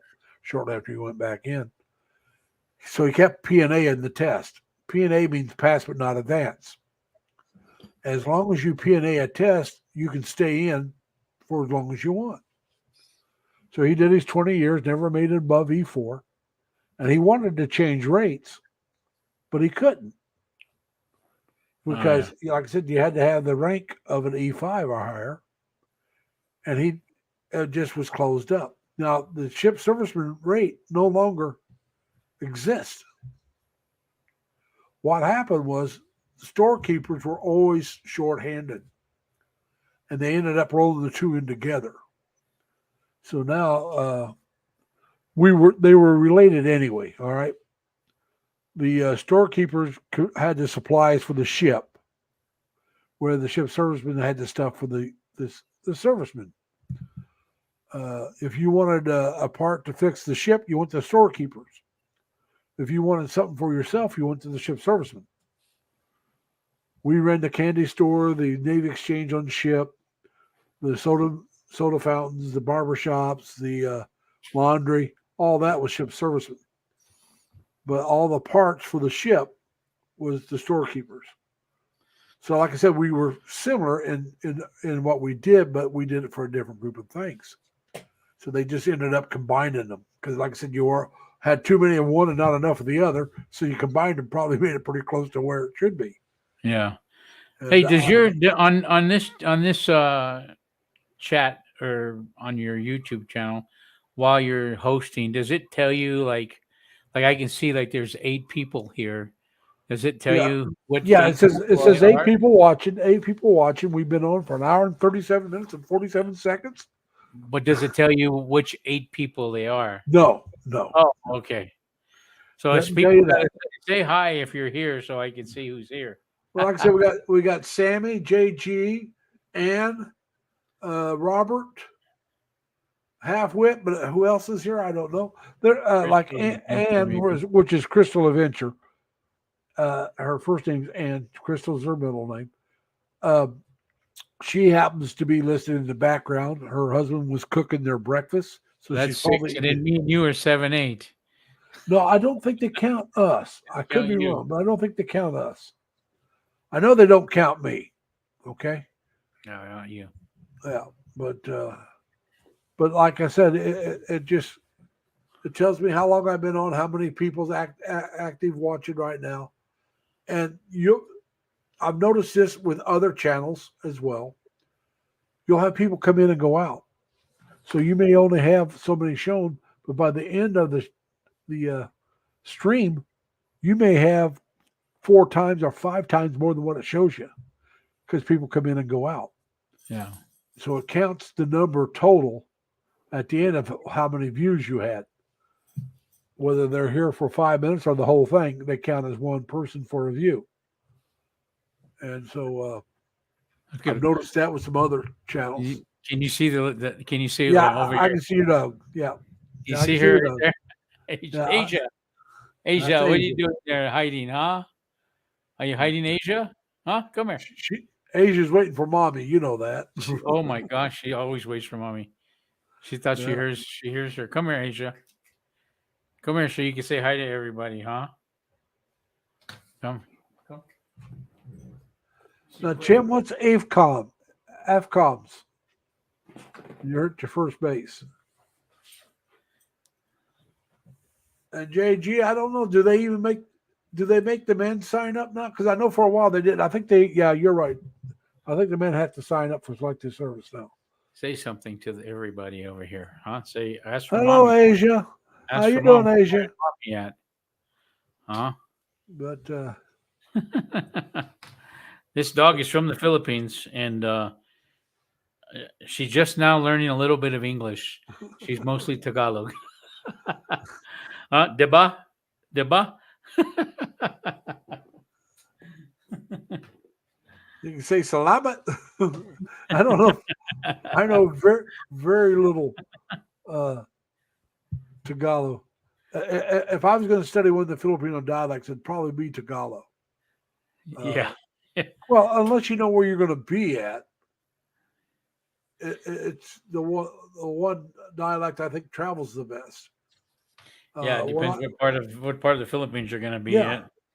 But like I said, Tagalog travels the best of the of those.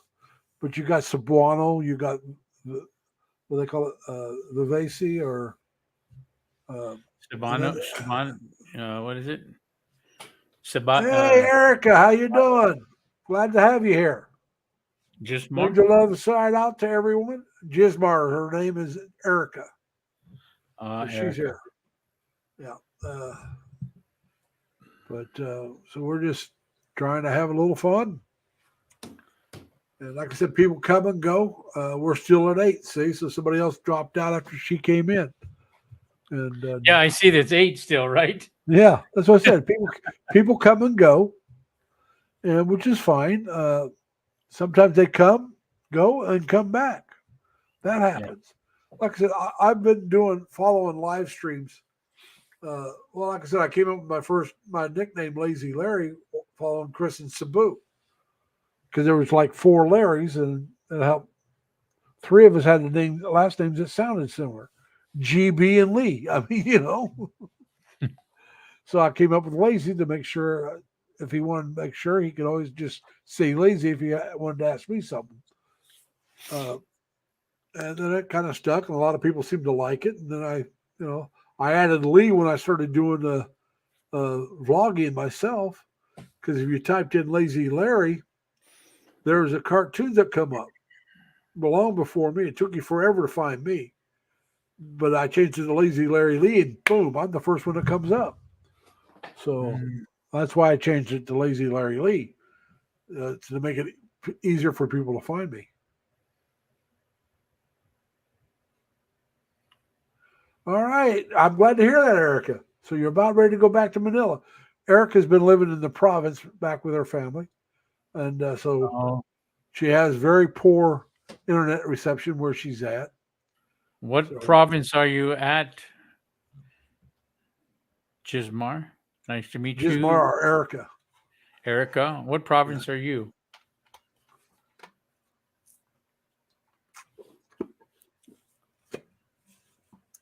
So many vloggers in the Philippines. My goodness, there's a lot of people. Well, Dan on his channel yesterday was doing some speculation that I'm going to have to agree with him. In the Philippines, it's more probably out of necessity, because during the pandemic, you're at home and you had to make money some way by YouTubing. You made some money if you got enough people. We're not going to eat some more. Okay. Yeah, you know which one? There's a guy that does fishing. Yeah. And he's speaking nothing but the native language. And I tell you what, they do some crazy fishing expeditions there. Did you see him do it? If it's the same guy, have you seen him fishing for frogs? I haven't seen them fishing for frogs. Nobody fished for frogs that I've seen. All right, this guy would go. They'd leave their bait out. He was with his son. Okay. And he'd throw the bait out, and he'd have to, when he'd get stuck, he'd have to go down there and pull that fish out from the rock, and then the sons would pull it up. The string. This may be a different one. There's one guy. The family goes out, and they do a lot of fishing, but sometimes they'll go to a big field, and they use like some kind of bait and toss it into the field, and frogs will bite it, and they I pull haven't them seen up that and take. one. So they, And then they the net catch fishing frogs. guys too. Those guys, they bring up a lot of the net fishing and the Yeah. crab fishing guys. Yeah. Now, have you watched the Philippine Info Channel? The Philippine Info Channel. Yeah, I watch that once in a while. I mean, on the information that I need to, gather or something, but not every day. I don't watch it. Well, he does a live stream usually on Saturdays. Oh, yeah. I Uh, don't get to the, when I think I didn't see his live stream. He had one the other day. He had one yesterday, I think. He had one this morning. Oh, Live was it stream. this morning? Oh, okay. He does it. It's the Philippines. It's Friday night, Yeah, so he does it Friday night. Yeah. and then it's in the morning here in the States, and that would have been No.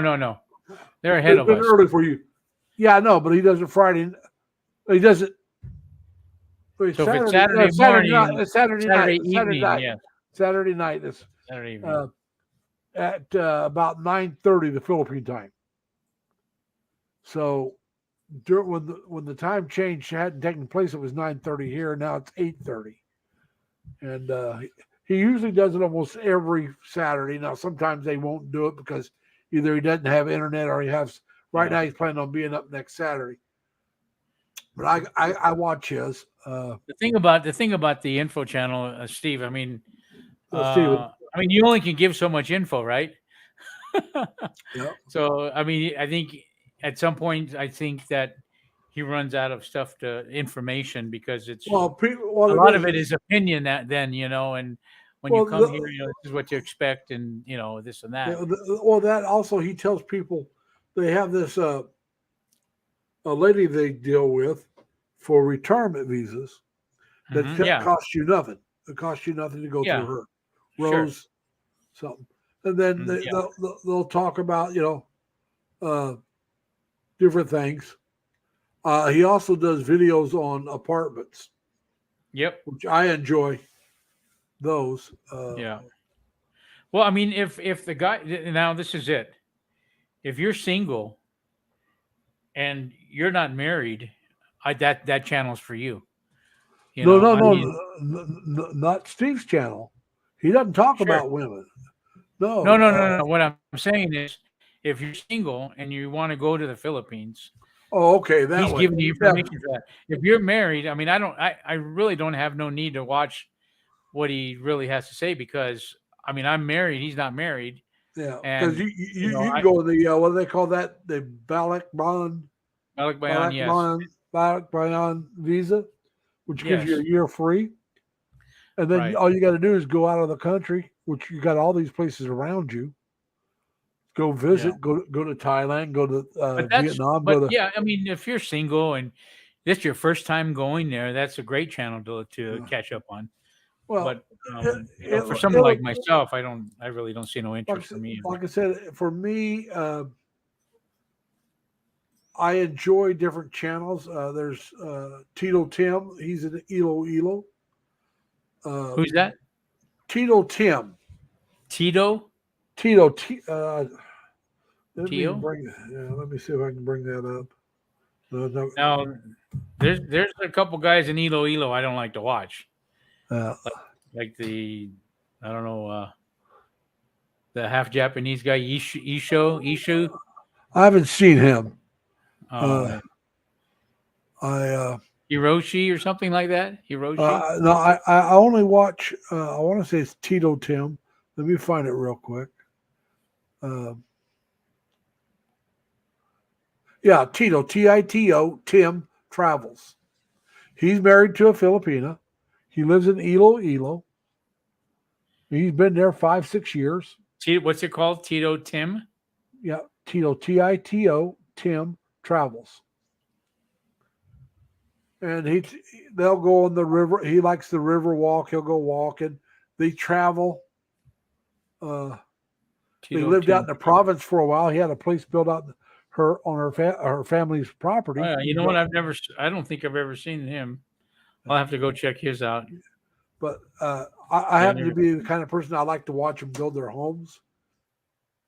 And he built a house there on the family's property. Once again, if you're going to build a house, I think that's important for someone to look at and see because you learn from the experience. But for me, once again, I don't like to watch over and over people building a house. Well, Day like one, yeah. you know. But like I said, I would rather like you ever seen the Trekker? I think that's the Trekker, the guy that walks. No, I've not seen him. I like documentary. I like history, documentary stuff, and things well, like then that. there's I'm trying to think of her channel. She was on Steve's channel today, and they were talking Discovery Travel Discovery or something like that, and that's what she does. A small, like 5 minutes or so or less, sometimes on different places to go, different countries. Can't remember something Discovery. You know that there was a guy vlogging. When did that volcano? Erica, you take care now. You be safe. Try to have fun. I look forward to new videos. Bye, Erica. Have a good day. Or morning time over there. But there was. Do you remember when the volcano went off? The tidal volcano went off. Not the second time, the first one. And I believe it was last year. No. A couple years ago. A couple years ago, my wife was still in the Philippines at the time. Yeah. Well, there was a guy that was actually, they showed him vlogging in the lake because it's a lake. Yeah. And he was in the lake vlogging the day before that thing erupted. I'm like, oh my gosh, why do they let people up there if that thing's so active? I thought that was like crazy. Oh, yeah. Well, the reason why I remember it was a couple of years ago, I was still living in Leroy when that one happened. And I had a Toyota RAV4 at that time, and it got totaled last year. But anyway, I would go to the Toyota dealership in Batavia, and there was a parts guy. He was from the Philippines. He was from Manila area when that happened. And so I'd asked him how his family and all that was doing. And the ashes were actually falling in Manila. Oh, yeah. Yeah. So that's why I said, I mean, he was from that area. I don't know if he actually lived in Manila, but he was in that area. It's where he was from. So I asked him how his family was doing. They were doing all right. He had some family in the States as well, but he had cousins and stuff back there still. But he worked in the parts department at the Toyota Batavia dealership. Oh, okay. And I know for sure the reason why I knew he was from the Philippines and not just Asian when I first met him, his shirt had the Philippine flag on it. Is Joyce home? Is Joyce home? No. Okay, I saw you pointing at things. So no, I'm pointing at the dog again. Asia, she's. Yeah. You're not camera shy, or what's the problem, huh? She wants to come up again on my lap. She wants me to hold her. I'm not your mama. Yeah, but Mama's not home. She'll leave you soon as Mama gets home. She'll leave you. Yeah, that's what we.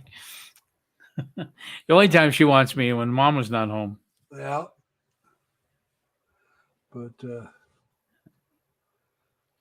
it's but like I said, I like watching bloggers from different areas if I can, because like I said, how else are you going to find out until you go? What areas you'd like to check out? You know? Yeah. Now, when I first started, before I even was ever interested in a Filipina, I that's what I watched were a bunch of different, people, and then, but.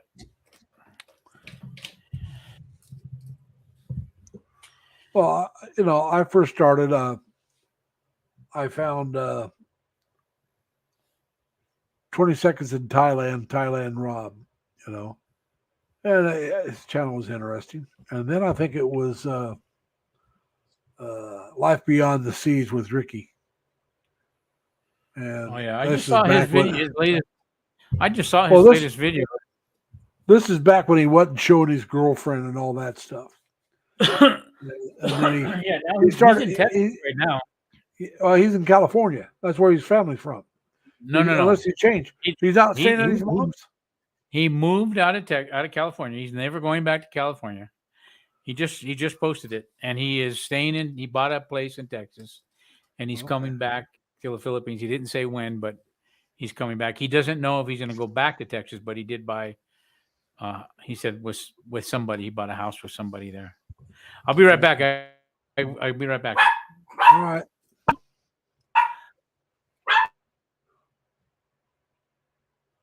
Yeah, Tim, I knew it was way back then because like I said, in 2020, I was still living in Leroy. I moved down here in 2021, about a year later. And I'd take my car into the shop. And I knew the guy was from that area before it erupted. So when I went down there to have some work done, I'd take it in and get the, oil change, tires rotated and all that. I would ask him about it. And yeah, I've been following. Oh, I've been checking out videos on Thailand and the Philippines since probably around 2017, somewhere back in that time frame, maybe a little bit farther back than that, but somewhere around there. And like I said, I followed Chris and Cebu later on. At first, I would follow one from Thailand and one from the Philippines. I tried to keep them even. And then I decided, well, Thailand would be a lot of fun in some ways, but they don't seem like they want the expats as much. They make it harder on the expat to live there, even though I think it's actually cheaper. But they want you to have more money. They want you to do this. You've got to bounce out of the country more. It's just, unless you get a work visa, to me, it's just, I don't want to have to go somewhere and leave every month or every couple of months. I mean, even if I don't get a retirement visa in the Philippines, it's 3 years. I don't have, you can go there and stay for 3 years. I much prefer that. Vietnam is another place that wants you to leave more often. So that's what's wrong with those places as far as I'm concerned. Also, another plus for the Philippines is you can go anywhere and find people that speak English. Like I said, I'm not real good with languages. I'd like to learn a little bit where I can converse a little bit if I go. But I don't have to if I go to the Philippines. It's one thing to do it because you want to show a little respect. Maybe you can't converse completely, but if you can say hi and thank you, and I know salamat, but I mean, if you know what I'm saying, be a little more polite in their language. I think it shows respect to the people, and I do respect the Filipino people. Like I said, I worked with so many in the Navy, and I dated a few Filipino girls when I was in the Navy. But it just, it's right now it'd be the perfect time to go to the Philippines. Let's be honest about it. I mean, I'm talking about for a visit. It's winter. You get out of the cold. It's the Burr months. So you get to see all the decorations for Christmas. Even in January after the Burr months would be a good, let's be honest about it. Those of us that are in cold weather. Now, if I was in Australia, I wouldn't want to go this time of year because it's summer down in Australia. They got the opposite season. So when we would want to stay home, maybe, I mean, if you're going back and forth, they would want to go. But myself personally, like I said, Cavite, which is where Eddie's wife's from, the area Cavite, however you pronounce it. She's from that area. It would be an area I wouldn't mind visiting. Iloilo is another one. Cebu City. Dumaguete and Valencia, that area. But I'd like to find out some other places, you know. That's why I say, once I decided that, all right, I'm not going to move. If I do move, I'm not going to go to Thailand. I started concentrating more on the Philippines.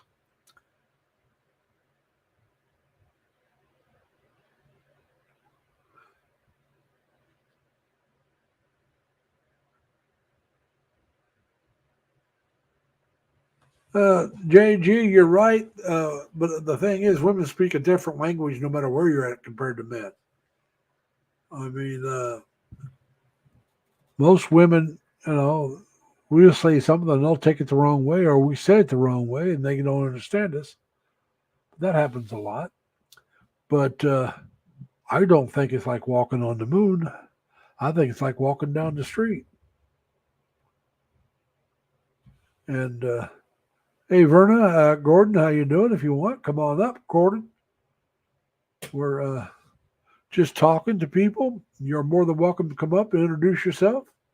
If you have a channel, just type in LLL, and my Nightbot will drop your channel. And we'll do that, no problem. We try to keep things friendly here. You don't have to like each other, but I do request that you respect each other. I have people that here that are in the gay community or the lesbian community, or however you want to look at it, and they're more than welcome. And if anybody insults them, they can get the hell out of my channel. We're not putting up with that. They're good people, so we're going to keep it that way.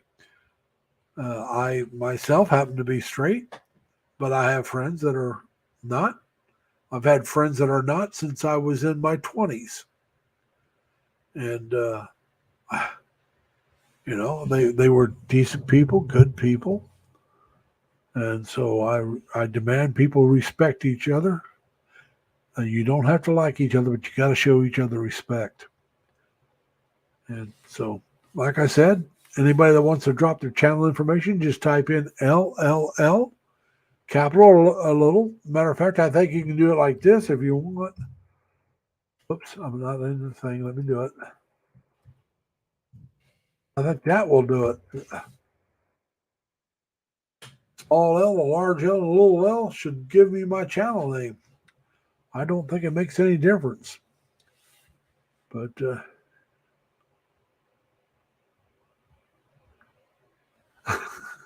I feed it funny lines, JG. I do house and board my bot. I feed it funny lines. See, it doesn't matter. You can do all caps, all small, or you can mix it up. As long as it's 3 L's, that'll get your channel dropped. And we're trying to, like I said, I try to make it where everybody can get to know each other, have fun. And you're more than welcome to come up and talk about your channel or just say hi. We're easy going here. And I sometimes go for quite some time. I've been going for over 2 hours now. I have one time, on one occasion, this was last week, I made it a little over 6 hours. I usually only go about 3 to 4 hours. But that's all right. We don't care. We'll do whatever we have to. That'll work, JG, if that's, as long as that's an L in the middle. It should bring it up here in a moment. I don't know why it takes so long sometimes. There it is on my thing. It should come up. There it is. See? Like I said, it could be a capital, a capital, or a small, a capital, a small, or all caps or all small. It doesn't matter. My bot is nice to people. And now I did have it where it had an attitude. If you put down more than 3 emojis, it'd give you a timeout. Now it doesn't. So we like that. We rather not have the My camera's jacked up. huh? My color on my camera. Yeah, it seems to be. It's probably the light. Maybe it's the lighting, huh? Yeah, You move the light right, and it looks like it gave you a little more color. I got four different lights on. I got the camera lights on as You well. have the light up in the ceiling on there. But I can brighten my eyes though. Move that one over a little bit. As you can see, I got my closet door open. But yeah, I was playing around today. I got for me a different kitchen table. A friend of mine's it's an older one for them, but it's a new to me, you know. Oh, yeah. And I took my old kitchen table, which is one of those old metal ones, the brown and white ones, if you remember those. Yeah, I mean, yeah. these I are think real old. I've got those. That has a hutch too. There's one with a hutch, right? No, mine's the regular kitchen table. It's metal frame and it's everything. metal. Yeah, it's Oh, metal. okay, that's old. Yeah. And I mean, these things are, God, 70s, if not before. They started coming out with these. I had one like that in the 90s, and it wasn't new then. Wow. I just bought a freezer. We just bought there was nothing wrong with my old freezer other than the fact that it was already full. Yeah. And I couldn't find anything in there, and it was not a frost free, so it kept free. The ice built up after a year, and my wife, when she started cooking, she cooks as well, so she sells Filipino food here. And she has a lot of customers here, and she has a Facebook for that. I'll tell you the truth, I'd be there for the Olympia. I love the Olympia. I tell you, she makes a killer sauce, Larry. I mean, her sauce on that lumpia is just amazing. Everybody loves it. But I had to buy this freezer. It was, it's a big freezer that we got now, and it's frost free, so it won't freeze up. And because I couldn't even buy a turkey to fit in there, so I had to buy the freezer before I could buy the turkey. Oh well, like I said, I mean, I love the frost free. I had at work when I was up in Rochester working, we had this old refrigerator with a small freezer.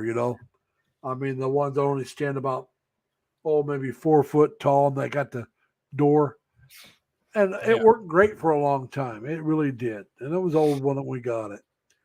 And then all of a sudden, I was cleaning. I had to defrost that sucker every couple of months, and then it started becoming every month. And I mean, it would just no time at all it'd be solid ice. And so I offered to people to say, hey, look, let's find out if we can buy a small. This is before they decided to sell the place.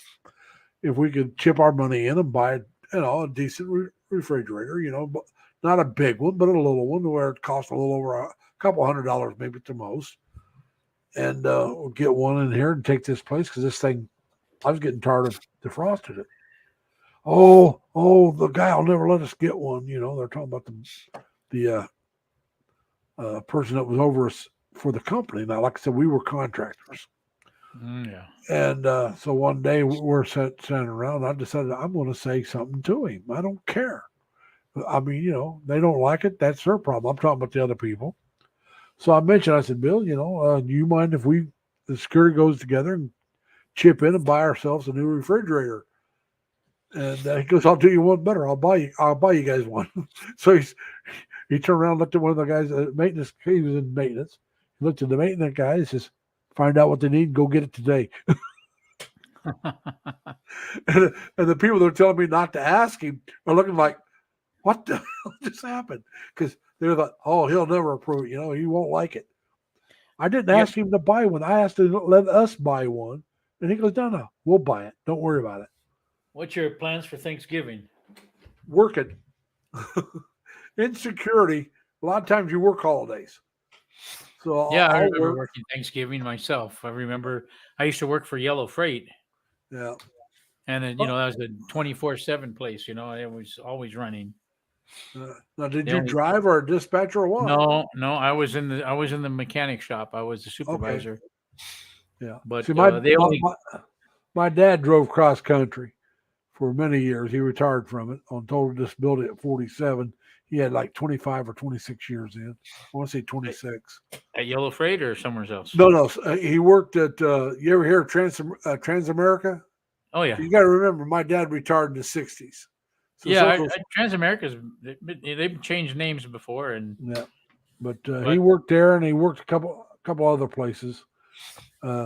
He'd get pissed off at a boss. He'd quit and go walk out and go somewhere else. Because back in the 50s and 60s, he started driving in the 40s.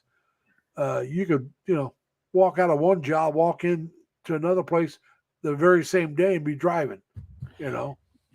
Well, Yellow Freight, they only had off Christmas Day and New Year's Day. Those were the only 2 days out of the year you were off.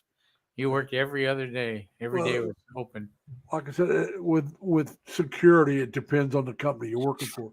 Sometimes they may be closed, but they still want security. Right. Okay. Yeah. Like I said, during the pandemic, I did not miss a single day's work. We never shut down. We did not cut back. We kept the same number of people working.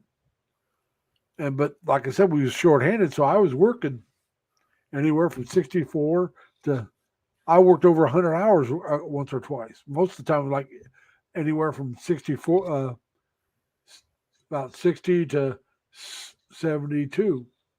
Most of the time, occasionally it was over 80. Or like I said, there was a couple times of like 100 some hours, and quite a few times it was like 80. And you'd work 6-7 days in a row and 12 16-hour shifts. And are you union? No. Okay. No. Wasn't union, but like I said, I didn't mind working like that. I really didn't. Like I said, if I'd known it was going to happen, I would have hold off of my Social Security. I wouldn't have took it as young as I did. I was still full. I was able to make all the money I wanted, and all the money. There's a limit when you hit like before your full age. You're what to consider your full retirement. You're only allowed to make, what was it, 17, 18,000, something like that over. Well, I would have been over that because I thought about taking it the year before. Oh, I don't remember the exact amount, but they said, you have to wait 6.5 months, about 5.5 to 6 months before you get a check. He said, then if you don't make as much as you're thinking, we'll give you money back. If you make more, then you got to give us more money. Give us back more money. And I thought, I don't want to wait. If I'm going to take it, I don't want to wait 5.5, 6 months to get my first check. I'll wait until I'm older. So that's what I did.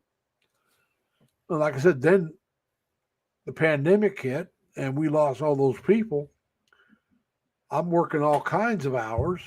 And if I'd known that was going to happen, it would have been like, I'll wait another year and maybe 2, and I would have waited. Because if I could afford it, I would have liked to wait. I still wouldn't want to be taking it because I'm not 70 yet. I would like to wait until I was 70. But I like I said, I don't blame anybody for my financial trouble because I'm the one that did it. I'm single. Now, maybe I spent it chasing women, but that's not their fault. It's not their fault. If it's not anybody else's fault. When I take a vacation, and I didn't have the money to cover it. I put it on a credit card. That's my fault. But I don't blame myself too much because I enjoyed myself. Like I said, my father went on total disability at the age of 47. He was driving a truck back in those days in the 60s. You helped load and unload your own truck a lot. And so he lifted something wrong. He went from 258 pounds down to 150 in 3 months. And never worked another day the rest of his life. Because he pulled a bowel out of the place and he couldn't lift 20 pounds without getting sick. And he couldn't be very far from the bathroom because he couldn't control it. If he had to go now. There was no, I'll go in 10 minutes. No, now.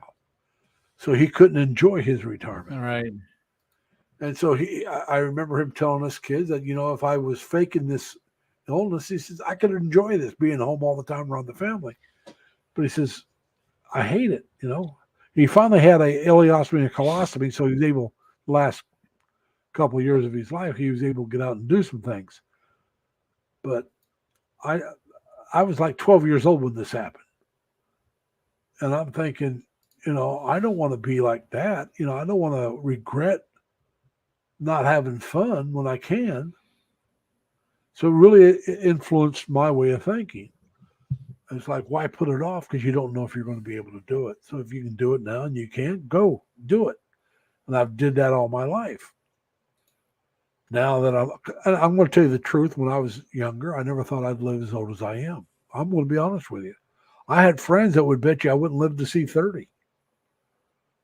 I mean, I was willing to bet you I wouldn't live to see 30. I was, I was drunk. I was crazy. I had tried to light the candles not only at both ends, but I also tried to light it in the middle. I lived a wild, hard partying life when I was younger. And so, all right, JG, you take care, man. You stay safe. Oh, yeah. I know those days. So like I said, I mean, I just never thought about tomorrow. That was not something I thought about. I thought about, all right, can I do this now? All right, how soon can I do it if it's something I wanted to do? And so, like I said, I've been to China on my own. I've been to Canada a few times for vacation. So it's not, like I said, I went to China for 3 weeks for vacation just because I wanted to go. I've always wanted to go, so I went. I had a blast. I don't regret going, but I spent money I didn't have. I had to pay it back, but when you're paying that back, now you got to watch what you do here. So it just kind of snowflakes a little bit, or snowballs, I should say. But I had a blast, and I don't regret doing it. And there's some things I've done, like, everybody's done something they regret. But I've never, how shall I say this? I've never hated doing it. I never hated myself for doing it. I try to, look at the brighter side. Now that I'm older, and like I said, I'm thinking more about retiring. And before, I never thought about retiring. When I was younger, I had my grandfather worked until he was in his 80s, I thought I'd probably do the same thing. But no, I'm not doing it. No, I'm tired of working. I hate getting up in the morning. Once I get to work, I don't mind it. Once I get there, I don't mind my job, but I hate getting up out of bed and going. I hate thinking going to bed at night. Oh God, I got to get up at 5 o'clock in the morning and get ready to go to work, especially during the winter months. And so I plan on working 4 to 6 more years. That's it. That'll put me anywhere from 73 to 75. And like I said, I'll have my bills paid off. I'll have some when you're going to retire, 73 to 75. That's for me. Yeah, but like I said. But are you going to? Am I going to what? When are you going to actually take this? When are you going to take security? When are you going to start? When are you going to actually take it? Are you taking your I'm taking my Social Security right now. I'm already taking it. Yeah. Okay. Like I said, I would have loved to wait until I would have loved to wait to 70, but I got myself in enough trouble that I'm going to tell you the truth. If I'd have stayed where I was at, I might have been able to make it without it. It would have been tight month to month and dug my way out. But I like where I'm at now a lot better. It cost me more to live here. All right. Yeah. My rent is quite a. But I mean, quite you can utilities quite a you bit can make more. up. So when you're taking your SS, how much are you allowed to make? On top, how much are you allowed to make? I don't know. I don't come anywhere near what I can make. It depends on you. Like I said, if you take it at full retirement, which is for me was like 66 and a half, something like that, 67. I don't remember exactly. Uh-huh. But if you take it at your full retirement, you can make a lot more money than you can if you take it before that. If you wait till you're 70, you can make even more. But your work, what I'm asking, you're working, right? You're actually. I'm working. I'm nowhere near what I can make. I can make a lot more. we can almost double what I make and still be all right. Not quite double, but So there's no I think limit. Then. Is there a limit? That's what I'm saying. there's Is a there limit. There's a limit, but it's like I said, when you're under the full age, it's like 18,000. Okay. When you're of full age, it's almost 50. It's like high 40s to 50,000 a year that you can make. There's Leonard. Hey, Leonard. Hey, Over there Leonard, from how you Texas. doing, man? Yeah, he's from Houston. Houston, Texas. How you We doing, just Leonard? had the other guy from Texas out there. Jerry. What part of Texas? Jerry, where was he at? He's in South Texas area, somewhere between, somewhere around Mission and Brownsville. He doesn't live in either one of those, but he lives close to them. He lives down there. He lives down close to the Mexican border. He's not that far from the border, and he goes down to Mexico. You're at full retirement, he said. So, if you're at full retirement, you can make a lot more. Okay, let me just give you an example then. So, I want to retire at 62. Okay. All right, that's. Now, I know I'm not going to get the full. That's early retirement. I'm not going to get the full.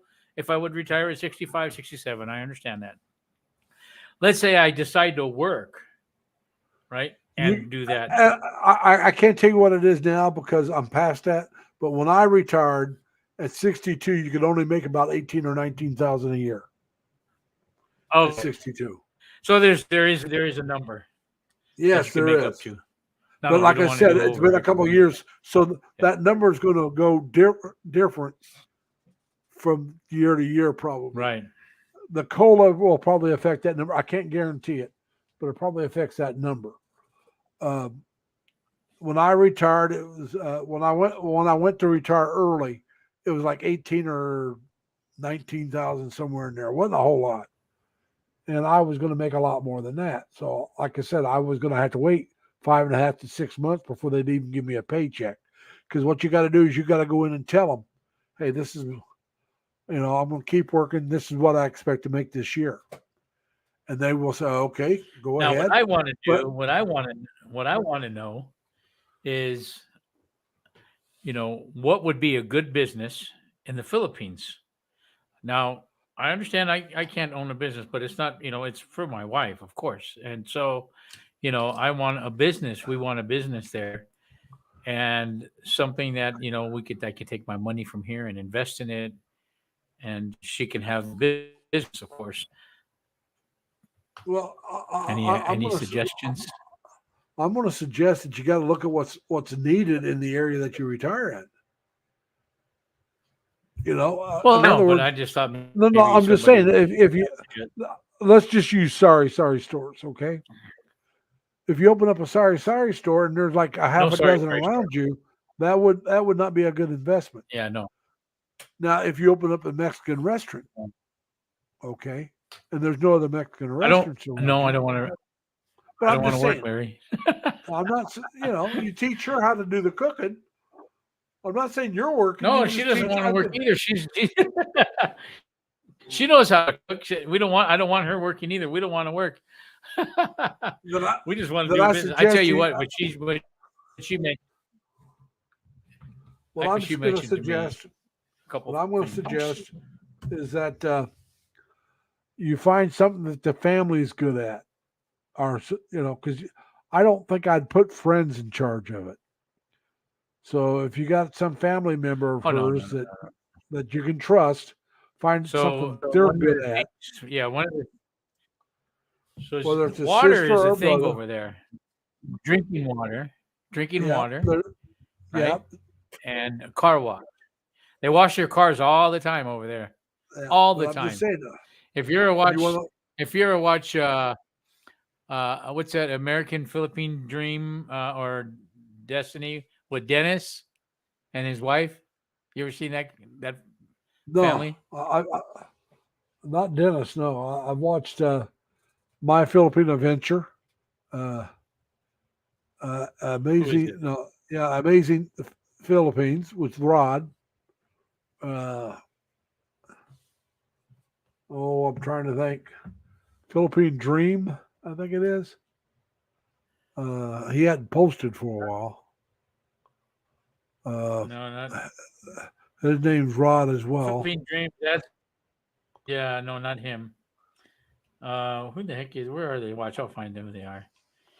Anyways, she's always washing her car, and my wife even tells me they always wash the cars, especially after it rains. Now, how much does it rain? All the time, Yeah. right? So here it is. It's American Filipina Destiny. Okay. I've not seen that one. You haven't seen them? No, I haven't. No, but like I said, though, that's what you want to find. If you're in an area and you know they like to wash their cars a lot, and they don't, and it's underserved, you start that. The water, like you said, water. Find somebody that's doing it that wants to get out. You know, they want to retire if you can. Buy the business and keep it going. Tim's saying that how to become a millionaire in the film. Well, I don't want to be a millionaire, Tim. No. How you become a millionaire? You open up any business, starting with 2 million, and you will be down to 1 million very fast. No. See, I don't want to be a millionaire. That's the thing. I'm not looking to be. I just want to make a buck. You know, I still want to do the same. You know, just want a little bit of extra money, not a lot. You know, I don't need to be a millionaire. Do YouTube. Really? No, you know what? You got no. We'll find something. Hear me out. Your wife likes to do YouTube. Travel together, go to different places, take videos. Your wife can do all the editing, put it up. Yeah, she could, huh? She could. You're right. Yeah, and do it in English, and gear it towards the Western countries. You know. Yeah, but you know. I don't know. I mean, here's what, like Dan was talking about.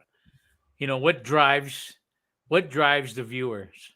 Yeah. Now, most of the Philippine vloggers, the expats, they a lot of the big ones there. I mean, have to do they're not married to their women, and they have their women showcasing girls, and you know, they're asking for money or what have you, and I don't know. Well, it's just a whole different deal. There's You really have to find your niche, like Dan was saying. I mean, there's, I don't know what that niche is, to be honest. I mean, there's so many people doing it. It's just that's even a risk in itself. You know. Yeah, but you're investing less money to rich in that because, like I said, what you do is you travel. All right. And I'm going to be honest with you. You don't have to show your wife. I wouldn't show my wife. She can do all the talking. And if you do, show her fully, you know, dressed quite nicely. Yeah. And then, you know, to start, and then show the area, and then explain what's good about this area, why it would be attractive. Now, I would be the history. I would be the commentator because I love history. She doesn't care for history. I enjoy history, and I would be like, well, what I'm saying is, stuff, you know, like I said, you got somebody like me who likes to check out different areas, you know. So what you do is you go like Iloilo, and you show them around Iloilo, and you discuss what would be attractive to an expat. What's here that would attract me to go there and live? And that's what you show. Yeah. Oh, you got the river walk. You got this. You got that. And you can get quite a few videos in one area. Or you can go to the resort areas and show why it's attractive for those. Like I said, now, Amazing Philippines. Most of his are videos on condos, apartments. He does a lot of those. And he's got thousands of viewers.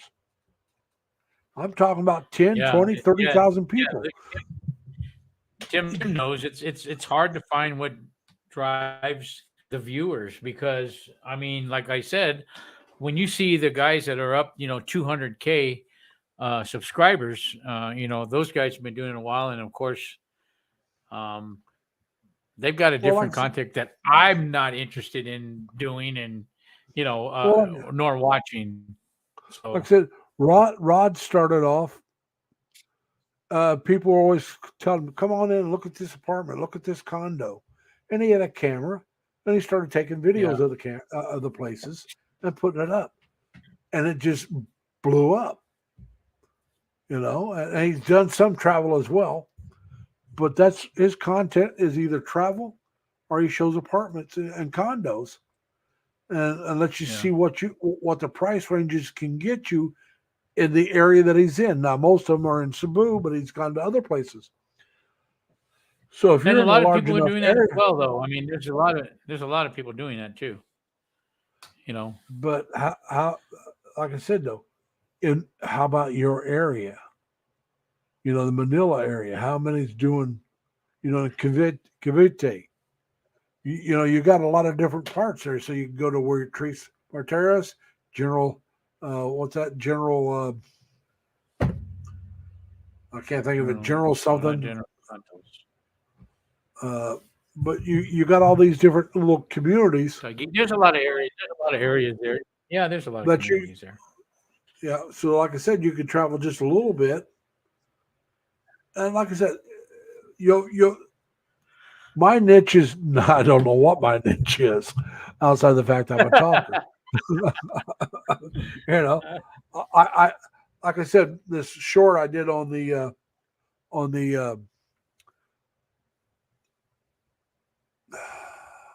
God bless it, cover bridges, on the cover bridge. It's blown up in over 600 views. I didn't think it'd do that. I mean, and that's in less than 2 days. Next one you do is do water bridges. I mean, like big construction bridges, steel bridges. Hey, Leonard, welcome.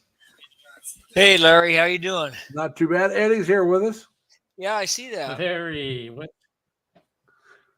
But yeah, like I said though, I did one. I don't know if you saw that small Leonard, you retire at short. 67?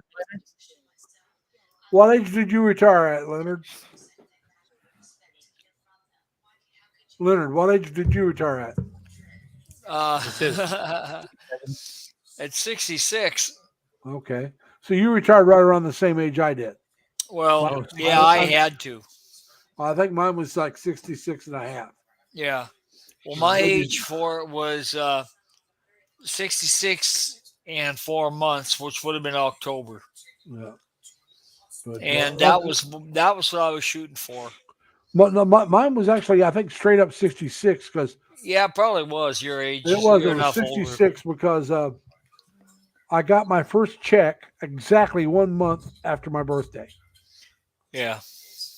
Which, kind of was tripping to me, but it was exactly 1 month. I signed up for it, but the way Social Security works, you're going to get it a month after you're qualified. I was qualified on my birthday. I'm just saying I was qualified in September. Yeah. Which is when my birthday was. When I turned 66, and I got it in October. Yeah. So it was exactly 1 month, and it just happened to be exactly 1 month. That Wednesday, I get it on a Wednesday, and that Wednesday happened to be exactly 1 month after my birthday. So I've been getting it for 3 years now, a little over. Yeah. I had to stop and think about it. I tell you the truth, I never even thought about how long I've been getting it. That should have been your full retirement age. So yeah, it was my full retirement age. In which case, you can make all you want, and they won't take any of your Social Security away. Well, I think there is a limit, but it's a real high limit. Like I've talked to a couple of Social Security attorneys, and they both said that once you reach full retirement age, then you can make however much you make, and they won't take anything out of your Social Security. Okay, I know it said it was that way, but I was thinking. Now I know before that, because like I said, I looked at retiring at 65, and they told me that I would have to wait like 5.5 months because there's a very low limit. If you ask me, it's like 18,000. Yeah, that's probably right. That's all you can. And like I said, this has been a few years ago. Yeah, so that's all you can make. Yeah, before your full retirement age, it's Much lower. Oh yeah. And then they said, how much are you going to make? And I told them, Yeah. well, I made this much last year. Let's add a little bit to it. And let's go with this. And they said, well, you're going to have to wait 5.5 to 6 months. If you make less than that, you'll get some of the money back. If you make more than that, we'll take more money out the next year because they're gonna get their money. And I thought, why retire now that I got to wait this long anyway? And then I wait a few more months, I'll be able to make all I want and get more money for my Exactly. Social Security. And like I said, like I was telling Eddie earlier, I could make it without the Social Security, but it was a lot more paycheck to paycheck, Right. And if Well, I got see- overtime, there was plenty of money as long as I got overtime. Yeah. But if I got sick, then you got to watch what you do because things are a little tight. Yeah.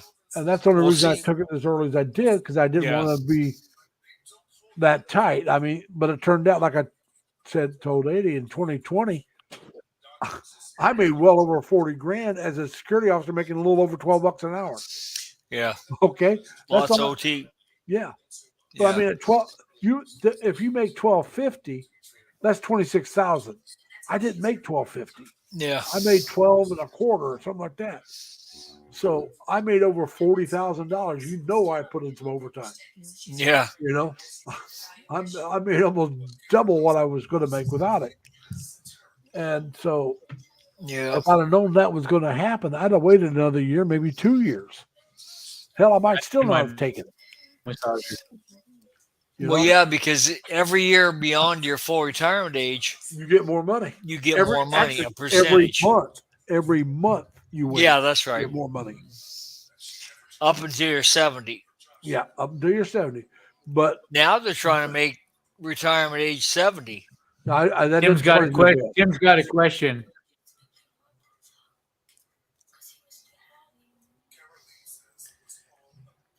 Right now, some states you do. 'Cause I don't have the some answer to that states you question. do. Yeah, Yeah, some states you have to. And Yeah. if you reach a certain amount, you'll have to anyway, federal. yeah. And I don't think I have to on federal. I don't think I'm there. But the state, I have to add an N for state. There's. So if you I'll put collect, it to you if you this way. collect just straight Social Security, you have to pay taxes depending on the state. Depends on what state you're in. It Depends on depends what on what state state you are. You might have to pay state income tax on Okay. it. You will have to pay federal if you get over 25,000 a Okay. year, which is a fairly high Social Security payment, but I think they're it's out there. But that's over $2,000 a month. That's about 2.5, almost 2.5. And what really sucks on some of this, they haven't raised some of this numbers since they came up with it. Yeah. And so it's a lot easier for somebody to hit some of these numbers now because they haven't been raised in 20 or 30 years, even though Social Security keeps going up. And so it really needs. Yeah. Now, see what happened with me is I went on SSDI, but I only had it for 2 months after the long wait getting it, and I got my little bit of back pay, and then in October they switched me to regular Social Security. Though I did get to keep the higher value, which the SSDI is a bit higher than regular. Yeah, because it's based on retiring at a later age. It really is. Yeah, something like that. I don't know what the. It's based on let's say I think it's based on you working until you're 70. Okay. Yeah, that wouldn't have been as much, but it's based over a certain amount. Yeah. But now my sister Ruth Ann, which I told y'all, I have a sister with MS. Now she applied for SSDI, and it took she got back pay for over 2 years. Yeah, some people do. Mine, fortunately, didn't take that long for me to collect it, but to get it. But to get it, she had to get a lawyer, and now a lawyer can only get 25%, I think it is, of the back pay. They can't charge you anything if you don't get anything, and they can't charge you anything on future amount that you get. Only what they get you in back pay. Right, So- but so- they're changing that. But- They're raising it. It was like the maximum they could get was 6,200 or something like that, and they're raising that to 7,500. Well, like I said, I couldn't tell you. I just know it was 25%. Yeah, the I time think I- that's correct. I think that's correct. And this has been more than 10 years ago. I mean, Yeah. because my sister that I'm talking about, she's in her mid 70s, and this is before she was 62. So Yeah, now, So I Tim think the Tim says disability- that he's totally tax free. Tim's in Yeah, the Philippines, right? right. yeah, Yeah, but you still got to pay U.S. taxes. Yeah. if you made tax free, can you elaborate there, Tim? a lot of it has to depend, like Leonard was saying, on how much you got coming in. Yeah. All right. So Yeah. if the federal government isn't going to tax you here in the States, well, then nobody's going to tax you if they're in the Philippines, because what you do is you make sure you live in a state that doesn't tax Social Security. Right, right. Make that your home state. And right now, hey, Ed,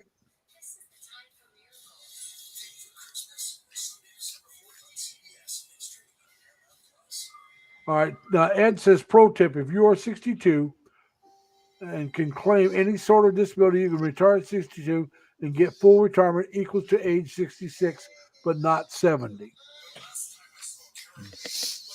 Well, yeah. What happens is you get your retirement or you get the SSDI if you can qualify for that, Yeah, that's what he's and saying. then If when qualify. you reach your full retirement age, it rolls over to What kind of regular back Social problem? Security. What kind of back problems can you Back problems are very difficult. very difficult? Oh. Yeah, You're going to I have would get a lawyer. How about knees? You'd have to talk to Robert Simmons on that. Oh, okay. but he also got the VA on that. Yeah, yeah, but he's got It- knees. Yeah, but I'm just saying, no, he got He got the VA he's too. retired. He's retired Navy Mental because health of bad professional. knees. Yeah. Or- What's Ed- that, Ed- Eddie? Ed says it's pretty easy to do with With the the help mental of a health. mental health professional. Well, damn it, Ed, you told me too late. I'm already getting my Social Security. Okay, can you give me the name and phone number of this professional? Because if it's that easy, I want to Yeah. make an appointment. Like I said, it's too late for me, damn it.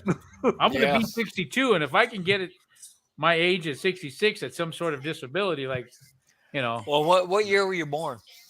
65.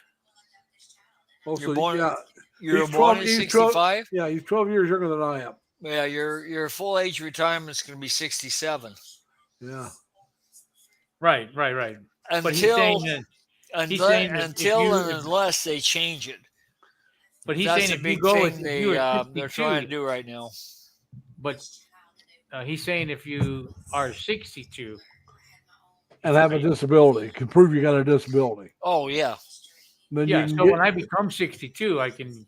yeah, and you would get what you would get at 67. All right, because that would be your full retirement. He's talking about at your full retirement. It used to be Yeah. 66, Okay. But- Yeah. but So PTSD, I do not have. I don't know. Maybe I do. I do. I have to deal with you people.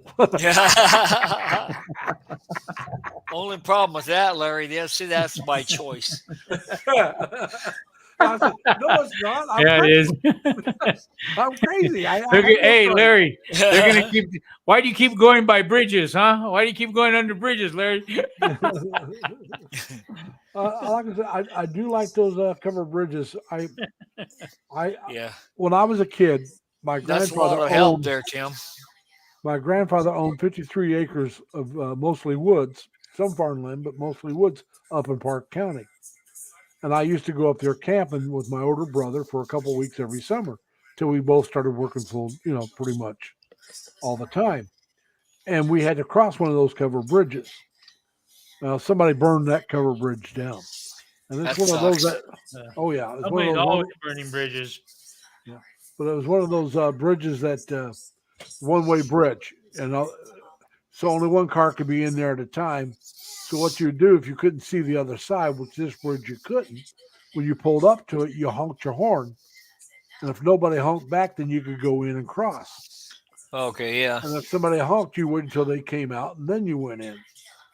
And that was the rule. So whoever was in there first went, whoever got there first went. And that was a small bridge. It didn't take you very long to get across it. It was just a small creek that you were crossing. Or brook, whatever you want to call it. It's a small creek. And then you go across, and we go, like I said, we go camping. We had a little campsite that we used every year. It was nice, flat. You couldn't see it. You weren't too far in, but there was so many trees, you couldn't see us in there camping. And we did that. And then my older brother started working quite a bit, and I started working as well quite a bit. So we didn't go that much anymore. And like I said, then after we quit, somebody burned that bridge down later. I was in the service when they burned it down. And they never did replace it, which kind of stinks. But like I said, as you saw on some of it, that one that's a short one on, that bridge was built in 1883, still in use. I could have drove my car across it, but I walked on that one because it was such a short one. And I wanted to do a short on the bridges. And with it being a short bridge, that was a good bridge to walk out onto. And there are a couple of bridges that if you see those videos, you will see I actually drive across them. And there's quite a few bridges still in use. There's like 31 bridges in Park County. It's probably got the most covered bridges of any county in the United States. And most of them are from the 1880s up to the early 1900s. And many of them are still in use. Because you're talking, this is small, rural Indiana. I mean, there's not some big city around. These are the biggest cities, probably 15,000 people. That would be, oh,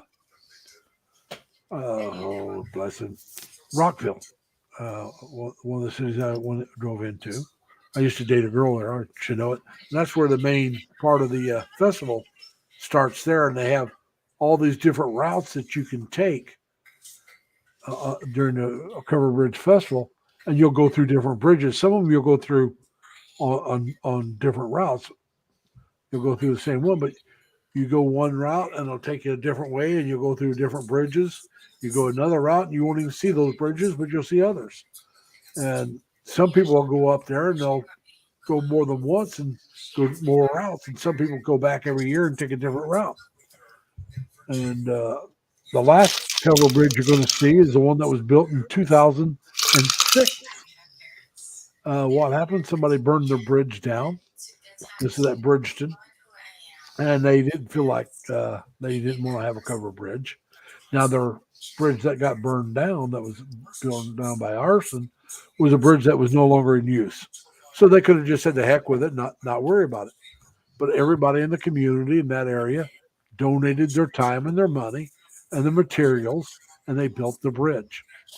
Now, you can't drive on this one, but it's where you can walk all the way across. And I walk out on it and show you and look down and stuff. And then I go into they have a mill there as well with a French grinding stone that's over 200 years old.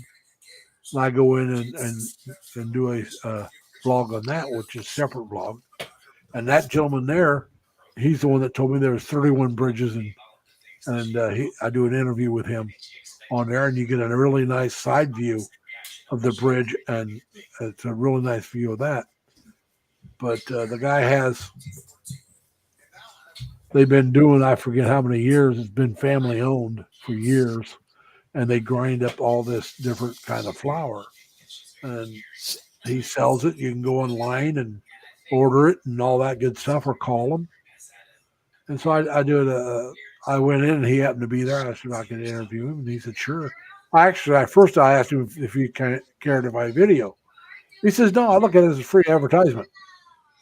And then I talked to him on camera, and he's got a website that he gets over 10,000 people following him on the website, and they want to check and see what the weather's like, or they want to watch him grind or something. And it's really an amazing little place. It's like I said, a real small village or a hamlet. I mean, it's that small. I would call it a hamlet, not a village. It's blink your eyes and you miss the bloody place. You know, really is a small area, but it's one of the areas that's on the site. Like I Okay, said, here we go. I got something to interject here. Okay, so I just on my Social Security, if I was to go at, oh my gosh, it went away. well, you look it up. Two, Hey, I would Dodger, get welcome. 15 something. If I go at now disability, it would be 2,000 on disability. Like I said, I mean, you know, Now, but I don't know like I said, for myself, but hey, Dodger, I hope you're feeling better. You said you had something akin to vertigo because of COVID, so I hope you're all right. Hope the wife's doing well.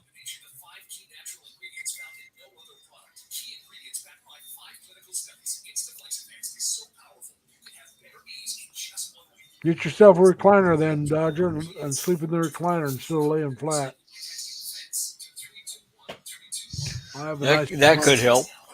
Well, he says it only. He says I'm sorry. Still feel a little bit, but nothing like a couple of weeks ago.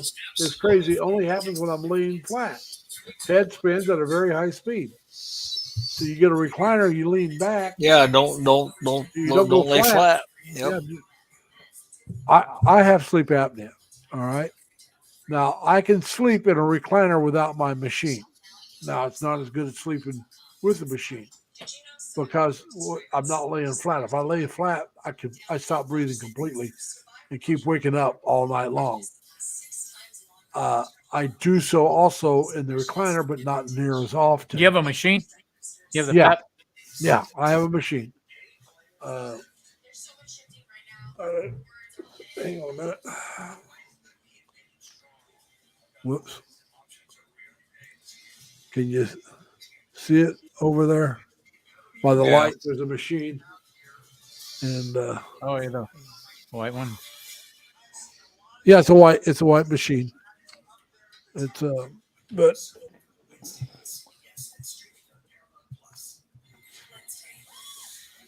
I also use a chin strap because if I don't use a chin strap, my mouth opens up. Now, I used to be all right without the chin strap, but for some reason nowadays I need the chin strap to help keep the mouth shut so I get better sleep. And, Does it work? Yeah, it helps. Yes, it does. Well, that's good. What I really need to do, and I haven't got around to it, I've been walking, okay? But because the weather's starting to turn, I'm going to have to start looking for maybe a gym so I can use a treadmill because now today it was just pure laziness. I didn't get out and walk today.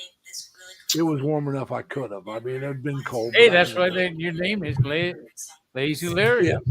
Yeah, that's why it's lazy. But I mean, it's a Saturday. I did get out and move some. Like I said, a friend of mine brought over, her and her husband brought over a table for me. I took my old table out and put it on my patio, and I'm going to leave it there. See how I like it because that'll give me something I can go out and set stuff down while I'm sitting there. I got a chair beside it anyway. Chair's been out there all winter, all summer. It's been out there for over a year. And but this will give me a better table. I had a little table, but this will give me a better table where I can have my arm. Activity in your area there, Larry? Huh? What about my area? Do you have a lot of activity when you go sit outside? You know, like driving, walking. You know, it's a friendly neighborhood. Yeah, I live in an apartment complex. There's like 27 buildings, and there's my God, I don't know how 18 or more, depending on the building. Apartments in each apartment building. All right, because you got the first floor and the second floor. and there's like 27 buildings, a huge complex. I go walking. If you check out some of my videos, you'll see me walking around my complex. I take videos of it. The Halloween decorations are all in my apartment complex. There's somewhere the summer where I'm showing you some gardens. Those are in my apartment complex, where the guy's got all these flowers, really arranged real nice. The park, there's one called the Small Park. That's in my apartment complex. There's a couple small parks. They're just grassy areas where you can take your dog out and walk your dog around, play frisbee, do whatever you want. But they got a basketball court, tennis courts. They got a swimming pool, which is closed, for the season. But they got all that, and I can look right down and see that stuff. It's right down to, although I can see it from my doorway. They got a laundromat on site. Sometimes it ticks me off because sometimes you'll put your clothes in the dryer and it doesn't dry them. Oh, that's good. Oh yeah, I've even had the washer screw me over, but the dryer more often than the washer. But that's probably somebody opened the dryer. No, it's just they don't give heat, so we kind of let each other know when they're not. We'll put a sign up, no heat. Okay. Or we know there's a couple of just. I tell you, I swear to God, I don't know how long it's been since they've worked, but I know that, so I don't use them anymore. But it's bit me a couple of times, and so yeah. The only thing I've really had happen about as far as people go, like I said, I've been here in this apartment almost. It's been over a year and a half. I moved here on February 15th last year, not this year, last year. So I'm going on 2 years. And I used to leave my laundry baskets in the laundry. I've had one laundry basket stolen the entire time. Now I no longer leave my baskets in there. I keep them in my car. When the weather's nice, I drive my car down there, take my laundry in, get it going, put the laundry baskets in my car, and take a long walk back to my apartment. Still your laundry basket, really? Yeah, I've had one. Yeah, I had one stolen. I mean, it's just like I left them there all the time. It's finally like when somebody stole one. It's like, all right, the people are going to be that petty. I'm not going to leave them there anymore. I'll put them into my car. And crazy. Oh yeah, I mean, this is the only place I've ever had a laundry basket stolen at. And so, like I said, I'll leave it there, and I'll take a long walk. A lot of times, while I'm some of the videos I did is while I'm walking around with my washers being done. Just get out and walk. I don't like sitting in there and waiting on the laundry. No, that's a pain. Yeah. So I'll do that, or I'll walk back up to my apartment, sit down for a while. Sometimes I'll fix myself something to eat. Then I'll take the long walk back down, put all the clothes in the dryer, put the baskets back in the car, and I'll take the long walk again. Yeah. I could walk from the laundromat to my apartment and back. Oh, probably maybe 800, not even that many, maybe 600 steps. Okay. I'll take anywhere from 12 to 2,000 steps because I just take the longer route. Unless I really want to walk, and then I've done 4,000 or more steps just because I wanted to walk. But the weather's been nice when I do that. It's not been cold. It's not been cold. Yeah. But that does put a crimp on your style. Well, see, I enjoy walking outside, but it's getting to the point that, today would have been warm enough, but I went out and did a little running around, but I didn't do any real walking. And I got maybe 2,000 steps in today, and I usually get over 8,000. So I was lazy today. I got to go here. Okay. You guys have yourself a fine night and a great weekend, okay? All right. And tell your wife, Eddie, be careful. Tell your wife when she's ready to let me know if she wants to do that joint one. On Mondays, that's when she was talking about doing it. I don't get home until about 1 o'clock or later your time. Yeah. I get off at 3, which is noon. And then if sometimes Okay. I don't get I- right off, and then I gotta have I time to reach get you off. on Messenger, huh? I can reach you. You can read. Yeah, you got my messenger now. So just send me a messenger, Yes. and she Okay. can she can set it up, and we'll do one. And I'll like I said, until she gets comfortable, then she however she wants to do it. So you take care now. Tell your wife we all said hi, and we look forward to talking to her some other time. Yeah, catch you next time, Okay. Eddie. We'll do. Okay. Take care, Leonard. All right, You bet. bye. Now, Dodger, I'm glad to hear you're both doing better. That's good. And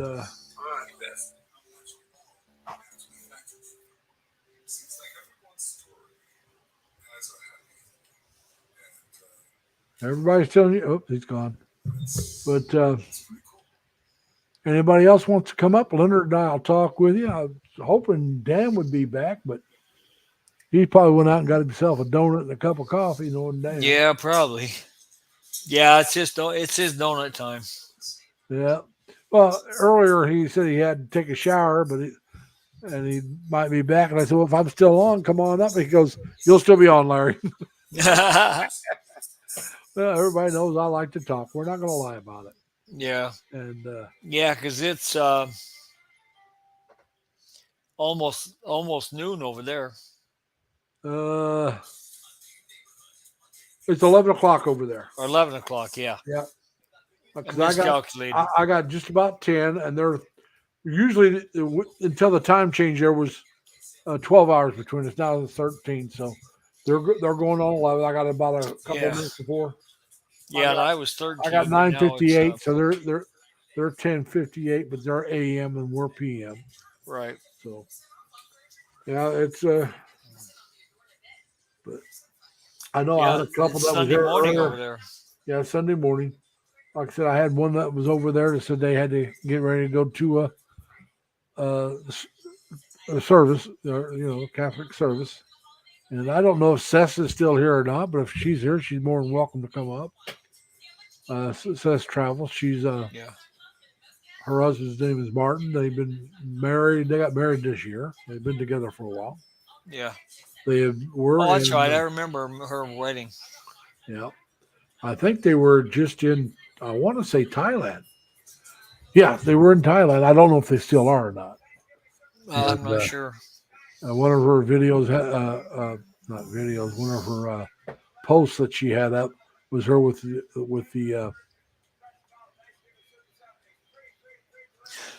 elephants. Yeah, Dodger. It was a nice visit with my mom and my three sisters. I stayed with two of them, and my mom's doing a lot better as far as her dementia goes. Well, that's she was good. pretty good when I was home. She gets a little frustrated because she wants to say something, can't think of how to say it, or stuff like that. So, but she's doing pretty good, really. I'm trying to look for something here. But,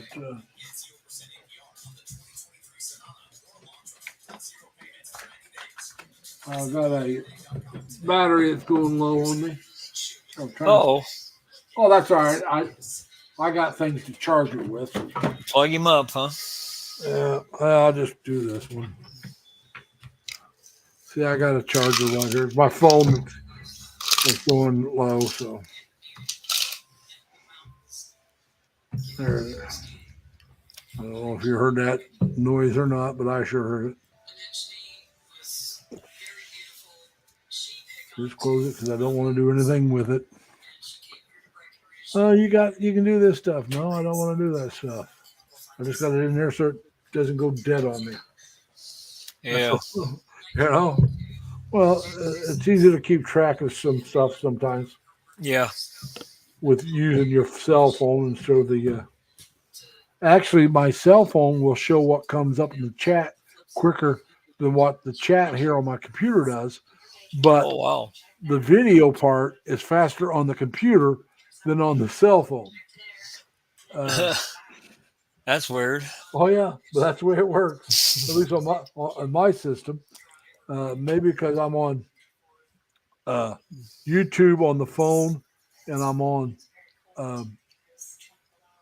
StreamYard on the computer. So maybe the difference between the two. Well, I've noticed that on YouTube, on my computer, there's a lot of delay. Yeah. StreamYard is like real time. Well, like I said, my StreamYard, us talking is real time. Yeah. But what comes up on the chat is quicker on YouTube. Okay. Well, that might be. Yeah. So I mean, that's how sometimes I'll tell somebody before it comes up over here that, oh, there it is. Well, it's on the phone, not on there, and then it comes up over there. Yeah. But we're losing people. Come on, people. Don't you like me anymore? we're down to 4 now. So. Well, it is Saturday night, you know. Oh yeah, our Sunday. Depends on what you're talking about. All right.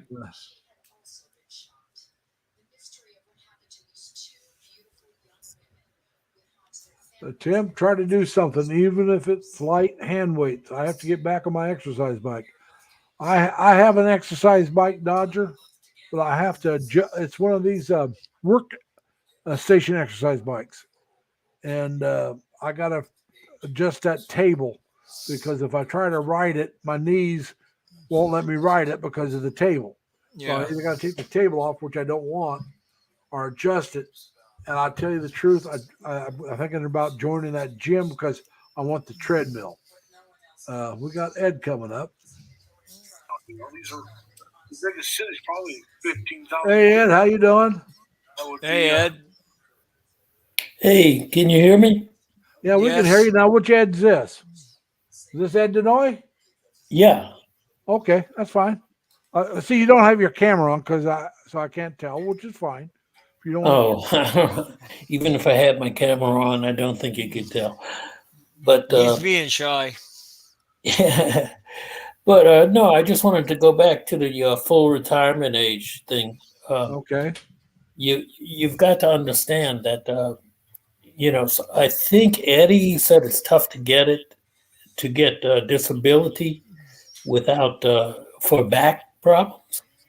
For back stuff, it's real difficult, according to the Right. attorneys. Right.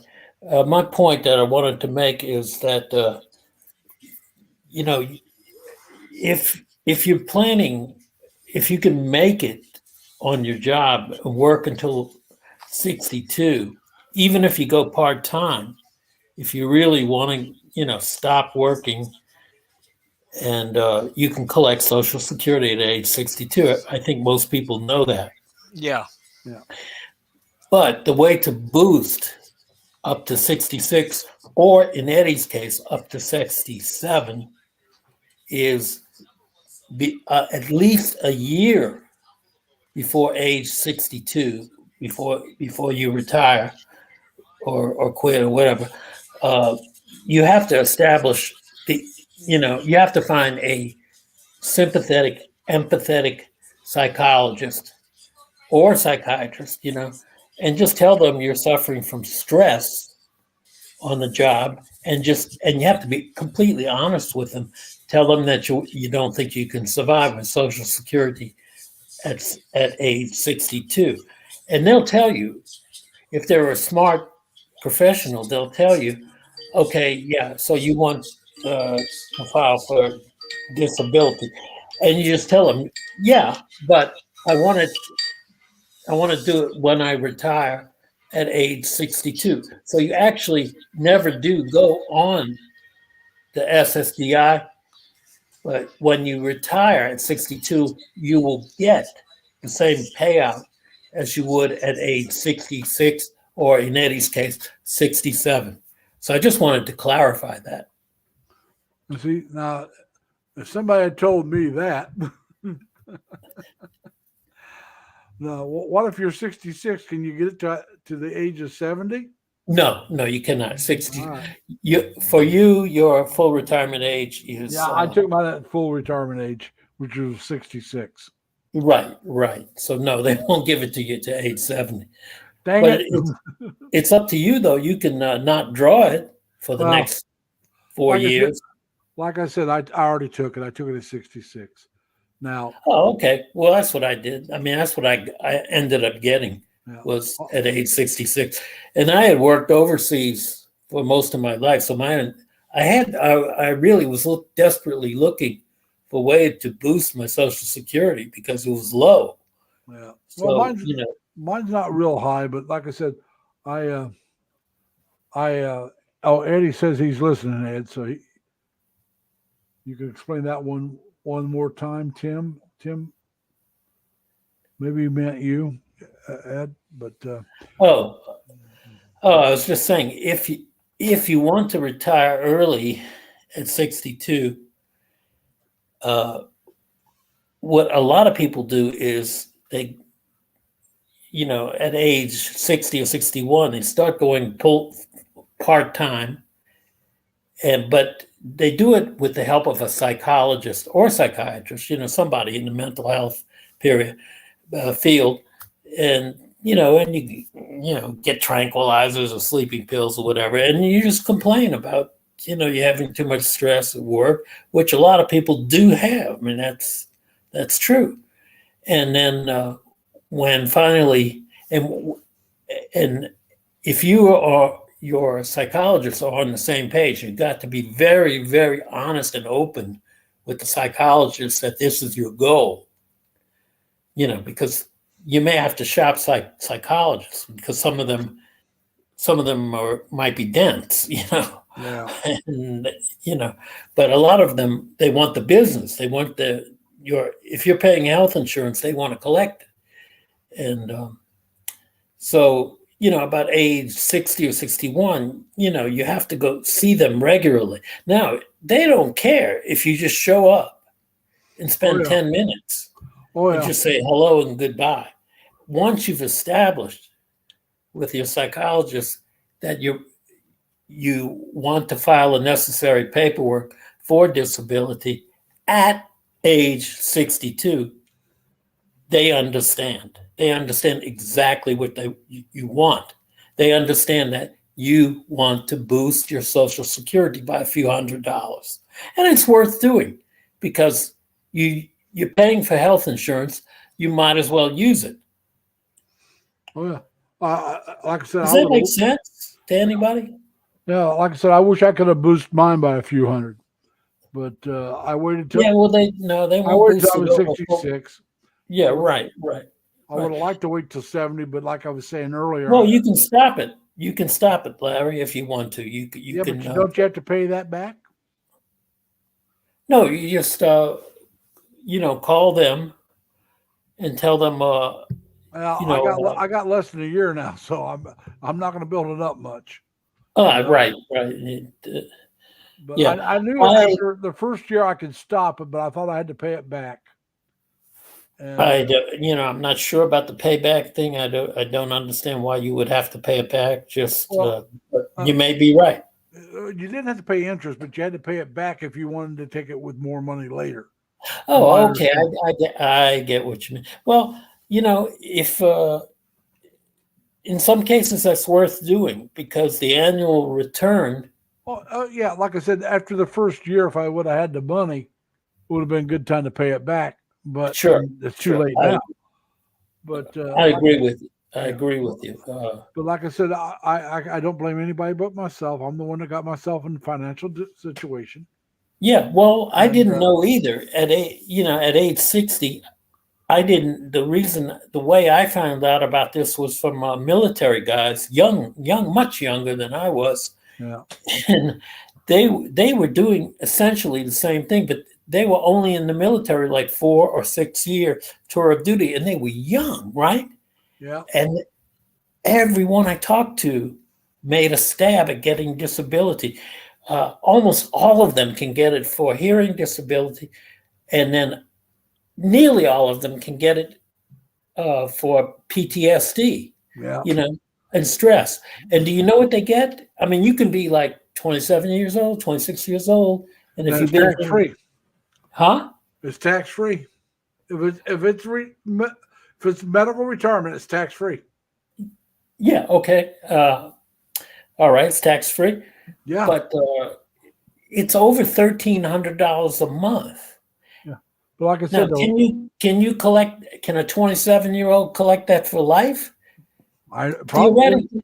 Theoretically, they can. If they keep going to the VA, I think it's once a year or twice a year. Periodically, you have to check. I think after so many years, you can get it where they call it permanent. But there's so many years you have to go every year and get checked. Right, and that's what they do.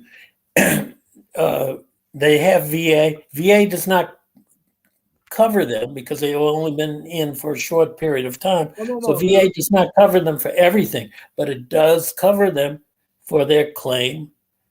It covers them for anything that is related, service related. Right. And they do cover some other things. Now I'm in the VA system, and I'm diabetic, and I sleep apnea, and they cover that, even though that's not service related. Right. Now the sleep apnea, I could probably trace it back to where I had it while I was in the service. Now, to tell you the truth, I did. But you see, you're not the younger generation. Younger generation is smart. They are, I would say, a good 50% of them are making a stab for hearing loss, PTSD, stress, and most of it's mental health related.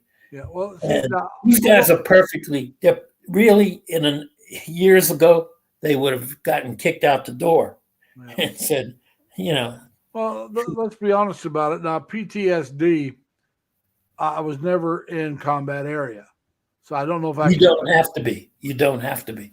You can maybe I can go in now and claim it. Well, I don't know. It might be a little difficult to establish a case after you've been out for 30 years or something. Yeah. But that's what's going on right now in today's military. I've been out over 40 years. Yeah, but my point is that 26 and 27-year-olds who have never been in combat and they've only worked stateside or, maybe Guam or Hawaii or something or Japan. I've been overseas, but hold on a minute. Tim, happy birthday. He's turning 62 this week. Oh, okay. Well, there's something for Tim to know. Yeah, so that's what I said, Tim. Well, Tim's retired. He's retired on disability. Oh, okay. So he's got it. Yeah, he's got that. Yeah. Dodger Blue is going to be 56 in January. Dodger, my mother, will be 97 in January. So. But my point is that years gone in your generation, Larry, when you were young, when you were like 27, people getting out of the military after 4 or 6 years, they wouldn't have done that sort of thing. No. Tim says he still has to go to the VA clinic twice per year for his disability. Okay, there you go. That's what I was saying. You have to check in twice per year at least. Yeah. Like I said, I know they had to go. I wasn't sure how much, but I know they have to go so often.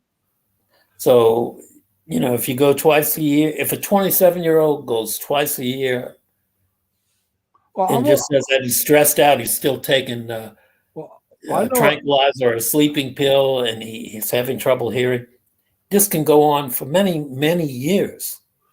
I know a guy. And I don't begrudge him because it's not easy. Well, I know a guy that worked at Delphi, the Automotive Engineering Center, and he was a vet, and I don't know how long he'd been out. He'd been out quite a few years, and they can put him on 100% disability. Well, then he must have been really messed up. That's not easy. I think he was in Nam with that Agent Orange shit. Yeah. Well, he could have had cancer and whatever. God knows he needs it. Yeah. Well, the way he talked, he wasn't as bad as he was surprised he got 100%. But I think he already had a disability. They just upped it to 100%.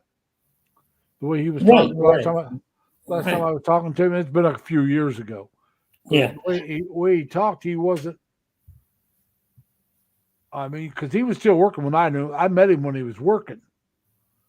and it was after he retired from Delphi or got laid off or whatever happened there, that he got 100% disability. Which, like I said, federal government 100% disability that's tax free, especially if it's military, which his was military. That's tax free. There's no tax on that. I didn't know you could get 100% liability unless you had actually I couldn't tell you what it was. He said he got lost 100%. a limb if you're a cripple, or Well, it just means that just means you can't work for whatever reason. yeah. My dad went on 100% disability at 47, but that's just because he couldn't work. He couldn't lift anything. He drove semis cross country, and he went from 258 pounds down to 150 in 3 months. Mm-hmm. And he went from being able to lift up over 200 pounds to where if he lifted 20, he was sicker than a dog. It just tore him up. Oh, yeah. Yeah. And like I said, so he got total disability. That was Social Security total disability. It wasn't military. And then he got his retirement because he was a Teamster. But he had 25 years in. But see, the Teamsters is 25 years and 55, or 20 years and 55. Well, he had 25 or 26 and was 47. But he got his disability because he got his Social Security disability. So he got both retirements at one time. Now, I got a sister who retired at 55 as a Teamster, and she hadn't worked since. But she saved a lot of money. I got two sisters retired at 55. That's excellent. I wish I had been able to retire at 55. Well, my one sister, she had, like I said, she was a Teamster. She had 30 some years, almost 35, almost 36 years. Well, you know, one thing about the Teamsters is that when you're making a play for disability at an early age, it's that they will provide you with legal support. Well, she didn't go on disability. Like I said, Teamsters 55 and 20 years. Right. Well, 55, she had 35. Oh, okay. Well, there was nothing to it. It's a no-brainer then. She just said that's it, and she hasn't worked since. Now she saved. I don't blame her. On her own. I mean, you know. Yeah. She saved. She invested. You know, and she was good with money. Oh yeah, she put money aside that she never touched for the whole 35 years. She put so much money every paycheck back and never touched it. Yeah, she's the one that bought a house for her, my mom, and my sister with MS, and she never took her Social Security until she was 65 or older, I think. She never even took it. Mm-hmm. She lived off her retirement money. Right. And now my youngest sister, she retired at 55. Now she's 61, and she still works, but only part-time. Her and her husband both like to gamble. Now, he retired 2 years ago. Your youngest sister is what, 61? Yeah. If she wanted to retire on Social Security, take Social Security at 62, she's at the perfect age for I don't know if she's going to, because she's still working part-time. She likes her job. Well, and more power to it. Yeah, she likes her job, but she only works like 2 or 3 days a week. Her husband's retired. They both got state retirement. Their retirement state. Well, right. And he's getting Social Security now. He's older. He's like 67, I think. Yeah. I think he's a couple. So he retired at 65, 66, somewhere in there. He took an early retirement. Mm-hmm. He was working part-time himself after he retired from the state. And he decided he didn't like something, so he quit and hadn't worked since. I don't know if he took his Social Security right away or not, but he's been retired 2 years. And they like to, my sister works still because they like to gamble. Uh-oh. Well, no, I mean, you know, they like to go to Branson, Missouri or Las Vegas and do a little vacation and gamble every once in a while. They don't go a lot. Okay. As long as they're not losing their money. Yeah, no, that's what the money that she works for. That's her gamble money. It gets her out of the house, and that's their party money, you know? Yeah, I've never really understood people who get a lot of enjoyment from gambling. I never did, and I live in Las Vegas, so I guess I used to gamble, but I haven't done it in years. I used to play the one-armed bandits, but that's when I was in the Navy. I haven't really done it since then. So, like I said, it's been over 40 years. Yeah. But I don't know. Even when I was young, I never wanted to really even go to Vegas. I just ended up here because, I retired in California, and at the time, Las Vegas was a cheaper place to live, and so I like the desert and the dry weather, and that's the reason I came here. But it's a good place to retire. But as far as like the casinos, I didn't come here for that. Hey, Dodger, I'm sorry to hear about your uncle. I hope he's doing a lot better now. Tim says his uncle just fell through the cracks. He was in the mental institute for 2 years because of the plate was contracting his brain. He said he had about half his head blown off by the Viet Cong and didn't get his military disability until 2001. Jesus. Now, this Viet Cong, that's a very long time. You're talking almost what, 20 years, over 20 years. You're talking about 26 years at least. Depends on when it happened. It ended in 1975, so that's 26 years. Yeah, that's what I said. So it depends. It could have been earlier than that. See, I went in 72, got out in 78. I did over 6 years. But my orders to Vietnam were canceled. I was sitting in Yokosuka, Japan. I had my ship's orders to go to Vietnam, and they had the Paris peace talks going on. So they canceled the ship's orders because we weren't going over there to replace a ship like us. During peace talks. Tim says I spent most of my money on alcohol and women. The rest I just wasted. Tim, none of us are perfect. Yeah. I have to agree with Tim. I did the same thing. Yeah, but at a certain age, you stop doing that, right? No. You're right. I don't drink as much anymore. I'm still single, so I like to chase women. Not as much as I did. But believe me, I was a lot older than some people were when I cut back on that stuff. Like I said, I've never been married, so I've chased women for a very long time, and I drank for a very long time. I never thought I'd live as old as I am. Yeah, I'll be honest with you. I had friends that would bet you I wouldn't live this long. I didn't think I would make it this long either. And I had friends that would bet you I wouldn't make it this long. These were friends. I was a hard charger when it come to partying. Well, you know what? In my case, I didn't think I would live long because of work and stress. Because I worked overseas and I made good money, and I just worked my ass off. And I thought I was going to die just from overwork at times, because I thought this chance of making a lot of money would never come again. So I really pushed myself. And of course, when you push yourself, you drink more. Okay. Dr. Blue said his uncle was hurt in 1967.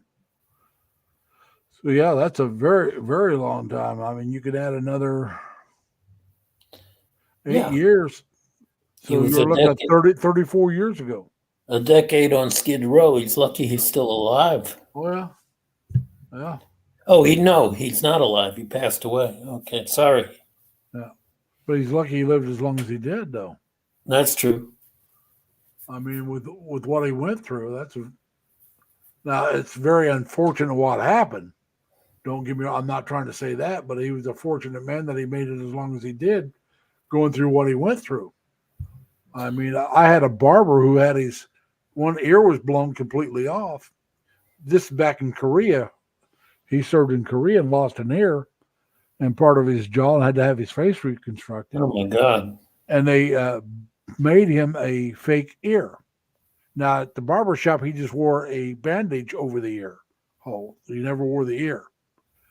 But he would go out to restaurants sometimes and be served, and he'd have the ear on properly. Then he'd go to the bathroom, turn the ear upside down and backwards, and go back out. So, I mean, I guess it was his way of dealing with it. But yeah, that was my barber when I was in junior high and high school. That's the guy I went and got my haircut from. Well, Like there are I said, even worse things than that. yeah. Like I said though, there's people a lot worse off. But I mean, Dodger Blue was a lot worse off than my barber was, because like I said, I mean, he was able to continue making a living, and he didn't have the problems that Dodger had. And I think Dodger is not talking about himself. He's talking. No, he's talking about. I'm talking about Dodger's uncle. Oh, okay. Yeah. He said he was 6 weeks old. He was about 6 weeks old when his uncle was injured, so he's never known his uncle any other way. I mean, so yeah. I always thought I would die from a heart attack at an early age from the amount of work that I did. When I was younger, I always thought I'd kill myself in a car wreck. Yeah, well, that too. I was a drunk. I'm not gonna lie to you. I was a drunk. Well, yeah, when you were young, No. We're not talking 20s. We're talking 30s and 40s, even. All right. Oh, okay, that's playing with fire. Yeah, I didn't quit drinking and driving until I was in my 40s. If not, trying to think now, how old was I? Yeah, I was in my mid 40s when I quit drinking and driving. Well, what led you to stop? I got busted. Oh, okay. They hit me hard in my pocketbook. Oh, yeah. And you're talking about psychiatrists. And actually, for me, I wasn't that drunk, but I was drunk enough. I mean, I didn't, compared to what I was in my 20s and 30s, I wasn't that bad. But I go to this alcohol class, right? New York requires, if you're busted, you have to go to this 4 weeks class, and you got to pay to take it. I mean, there are all kinds of costs to this in New York. Oh, yeah. Your insurance doubles for like 5 years. Sure. You got to take this class, and then you got to pay for this, and you got to pay for that. Well, then they give you this questionnaire, which is designed that you're going to fill it. If you're in that class, you're going to fill this test, which means you got to go see a psychiatrist. Mm-hmm. All right. It's designed that no matter what, one guy, I answer these questions this way. I'm not going to have to do it. Everybody but the people that had already been to a psychiatrist had to go. All right. So they asked, what's the most you ever had to drink? They didn't ask me in the last year. When you say how much is the most you ever had to drink, I'm thinking you're looking at what's the most I ever had to drink my entire life in one day. 2 cases of beer, baby. This is back when I was in my 20s. And I was in the Navy. I mean, I used to get up on Saturday morning. If I had the day off, I started drinking and watching cartoons Saturday morning in my apartment. And I would drink all damn day, and I'd drink all night until it was time to go to bed. So a case and a half, 2 cases of beer, I've done that more than once. So I put it down. I drank so much one time that I was supposed to go to work the next morning, and I didn't wake up until 6 p.m. the next day. I woke up still drunk. Oh, yeah. You wake up and think, no hanger, no problem. Then you get up, it's like, oh, no wonder you're still drunk. I went to work and did my job. But it depends on what you do, I suppose. I was in the Navy. I did whatever I had to do. Yeah, but if you were an airplane, a commercial airplane pilot, it wouldn't be good. It wouldn't be good to drink at all as an airplane pilot. Or even a bus driver. But anyway, the guy says, oh, man, you should have lied to him. I said, no matter what you put down, it's, oh, no, they won't send me. I'll get. And like I said, every one of us had to go see a psychiatrist. Oh, sure. So this is why I got in the VA system, because I wanted to talk to somebody that knew something about military life. Because in the military, a lot of guys, that's all they do is drink on their days off. Oh, sure. Yeah. You're a lot, but a lot of them don't. My older brother didn't. My older brother was not a drinker. Most of the single guys that I knew drank. Maybe not every day, but at least every payday or every weekend. The single guys, most of the single guys I knew, I'm talking about the ones I knew, went out drinking, chasing women. Now, I how grew much up. you drink varied, but that's what you did. I grew up on a military, on a Marine base in Japan, and that was good, a good experience for me. And I noticed that about 50% of the Marines. That's good. I'm sorry. Tim just put down the Air Force has a great alcohol rehabilitation class. I enjoyed going through it twice. That's funny. That's sorry. That's what made me laugh. I looked down and saw that. But growing up in on the military base, I noticed about 50% of the Marines on the base I lived on, they were like health nuts. Yeah. And the other 50%, yeah, it's just like you said, they drank constantly when they were off base. Well, see, I was Navy, so you had a very low percentage of health nuts. You had some, okay? There were some. I worked with a couple. But most of them, even those guys did drink, but not much, unless they were religious. Now, the religious guys didn't drink much at all. Now, the married guys didn't go out drinking a lot either. They were married. They went home to the wives and families. And then they drank. Well, some of them did, some didn't. Well, I'm talking about the single guys, the single guys that didn't go to church every week. Most of us, if not all of us, most of us, I won't say all, most of us went out drinking at least every weekend. And some of us every day that we didn't have to work that night. Because we have what they call duty. And if you had duty, you had to stay on board the ship the whole day. And sometimes, depending on the ship, sometimes if you had duty on Saturday, you were there Saturday and Sunday both. All right. So every third or fourth weekend, you had to stay both days. So it depends on how many duty assignments they had, how many duty shifts. And if they only had 4, you usually did 2 days on the weekend every so often. Well, I feel I was fortunate in that I grew up in a military family because it made me realize how much I didn't want any part of it. And when I got to be an adult, man, I struck out. I enjoyed it. I regret I didn't. Yeah, a lot of people did. But man, the very idea of taking orders, it wasn't for me. And I watched and I looked and I said, "Hey, no, it's not for me." I'm going to tell you the truth. I don't think I would have enjoyed. I would have done the Marine Corps. Like I said, I thought about before I went in the Navy. I was thinking Marine Corps. Yeah. I think I would have enjoyed the time doing it, but I don't think I would regret getting out because, it's a whole different ballgame. It's a whole different animal. Whatever branch you're in is different than some of the others. Yeah. Well, the Navy is definitely different from the Marine Corps. Oh, yeah. And then I got a cousin whose husband was Air Force, and he was an officer, so that's a whole different animal there too. My cousin George, we're the same age. He was Army, and hey, Yenny, how you doing? And he was Army. Now he enjoyed it, but I don't think he didn't regret getting out. He enjoyed his time. He was over in Germany. He got in just before the end of Vietnam. He went in later, and what happened was he got drunk, wrecked his car, and he was married. And he didn't. His wife, they dated for over 2 years. And as soon as they got married, she started complaining about things that happened 2 years in the past that she never said a word about. And I'm talking about his sister. His sister said something, she didn't like it. Never said a word about it until they got married. And then she started complaining about, well, your sister did this or your sister. It's like, why didn't you say something then when we could, I could confront her and we could have got it straightened out.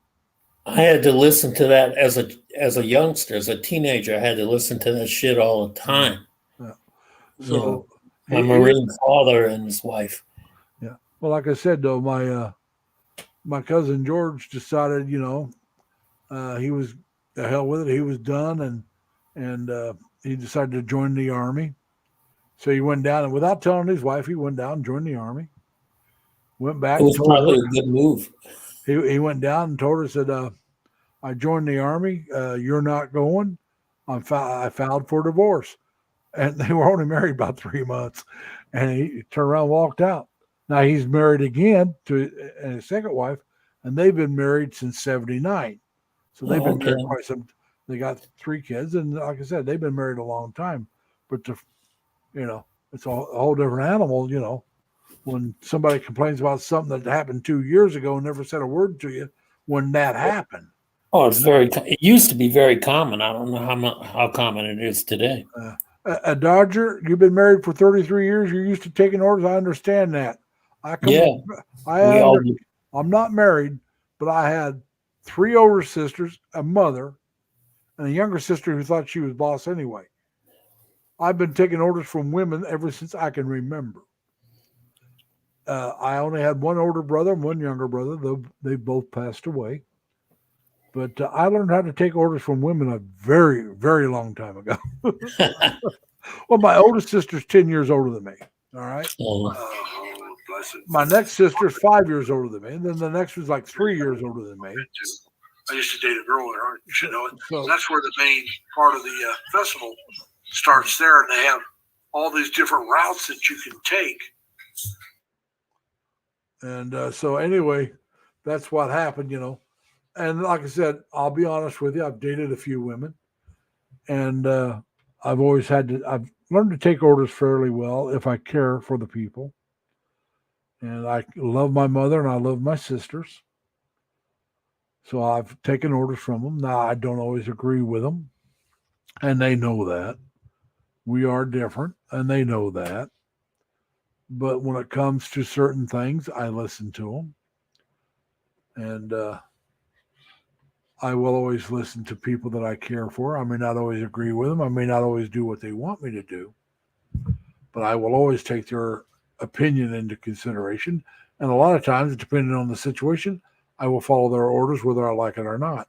If I'm at my sister's house, I go by her rules. That's the way it is.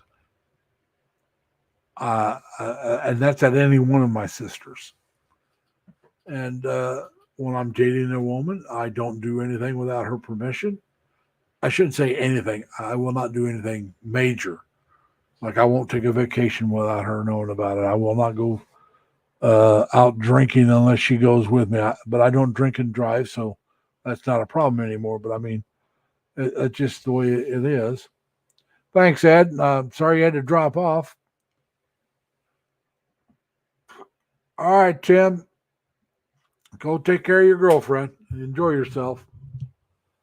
And Annie, I'm glad to see you made it. And so anyway, like I said, anybody wants to come up, can come up. We've been going for almost 4 hours. But like I said, I mean, now my oldest sister took care of me quite a bit. My mom had a boy between me and my younger brother who died right after birth. And so she was highly depressed for a while. And like I said, my oldest sister's 10 years older than me. So she took care of me for a few years. My dad quit driving cross country. He started driving local so he could be home at night and on the weekends to help with my mom and his kids. So like I said, family is very important to my family. Now, we don't always agree with each other, but we always support each other. We always love each other. And I'm lucky in that. I know a lot of American families aren't that way. And it's something, like I said, in one of my videos before I was Lazy Larry, I talked about how I lived in 18 houses by the time I was 12.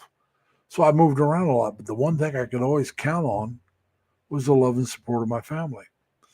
And so that, that's how you become, in my case, that's how we became close.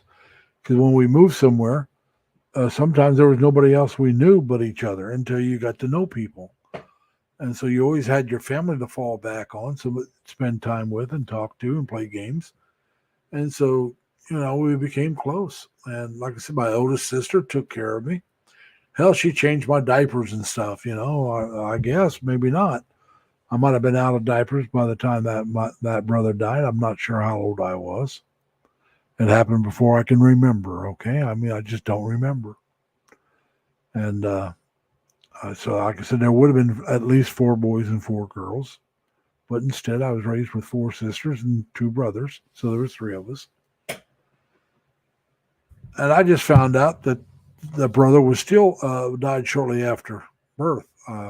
I always thought he was stillborn, or was my understanding. But talking with my mother this last trip home, she was talking about how the boy was born. She didn't tell me his name, and people came to visit, and he had died before they could come and visit.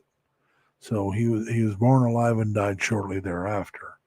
I also heard there was a miscarriage before that. I don't know. Like I said, I'm not going to ask my mother to relive something that she found very painful, because it really put her into depression. That's why my father came out. And I understand that. I mean, I can understand if my father became really depressed. You lose a child, I think he would be depressed. But, Ed, I'm going to tell you the truth. No snow here at all. We had snow the other day.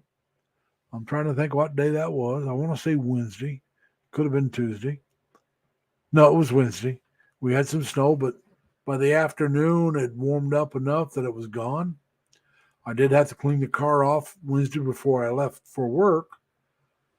We've had frost on the windows and a couple days. But snow, nothing really to speak of. Not like Buffalo. Buffalo got about 5 foot in the Amherst area, which is a suburb of Buffalo, which is where the Buffalo Bills stadium is located. Matter of fact, most of the players and the coaches live in Amherst area. And but yeah, they got hammered like 5 foot of snow or more. So I'm glad I don't live up there at that area anymore. That lake effect can just do you all kinds of bad. Windy and 70 there, huh, Dodger? Oh, sorry to hear that. I know you guys can use some rain. So I hope you guys get the rain that you need. But I'd like to see the wind drop down. But 70, I'd take 70. If I remember right, Ed, I believe Dodger's around L.A., I think. He's in California, I know that much. Dodger, I'll have to tell you right where he's at. Yeah, Southern California, that's what I was thinking. But, all right, everybody, I'm going to say the truth. Seems like anybody want to come up and talk, or should I go ahead and end this one? We can do that. It's up to you guys. But I myself, I'm more than willing to keep talking. But like I said, yeah, Ed, I was in San Diego when I was in the Navy out there, and then I was in Washington State, in Bremerton, the dry docks. And then on shore duty, I was in a little place called Pacific Beach, Washington, which is about halfway between Seattle and Portland, Oregon. It was only about 500 people. I was a base of 110 people. It was the winter times. The average was highs were in the 50s and lows in the 30s. It snowed one time when I was there, and it was gone by 10 o'clock in the morning. It looked like a heavy frost. That's all it looked like. It was not hardly no snow at all. It was very temperate, very nice, except for the rainy season. It did rain a lot in that area of the country. Beautiful forest. But cold and expensive, huh, Ed? I'll tell you the truth, buddy. I got cousins that live in that area, and I've never visited them. Now, my sisters have, my mother have, but I've never been to Vegas. One of my dad's brothers moved to Vegas, and at least one of his kids is still there. The other one lives in California. He was a career Navy guy. He did, I forget how many years, got out, went to college, and then went back in. Woo! $18.50 a month for a studio? Dodger. That's one place I ain't never moving to. Forget that noise. I'd be working the rest of my life. I got a friend that lives in San Diego, a friend of mine from the Navy days. Now he only did about 3 years, if I remember right, maybe 4. And but his girlfriend was from San Diego, and he was from Washington State. They went to Washington State for a little while, then moved back to San Diego just before I went to shore duty in Washington State. And they got a 2-bedroom apartment because she had a daughter. And so they needed a 2-bedroom place. And he's still living in that 2-bedroom place, even though his daughter, or adopted daughter, is married and has a couple kids of her own and lives in Ohio. But they can't afford to move. I mean, to a smaller place. And because, a lot of the places out in California have rent control. And they've been living there since 1970, I want to say 76. And right around 76. That's when he moved back to San Diego was in 76. And I don't think they moved. They got the one apartment. I think they stayed there the whole time. And so that apartment's a lot cheaper than going somewhere else.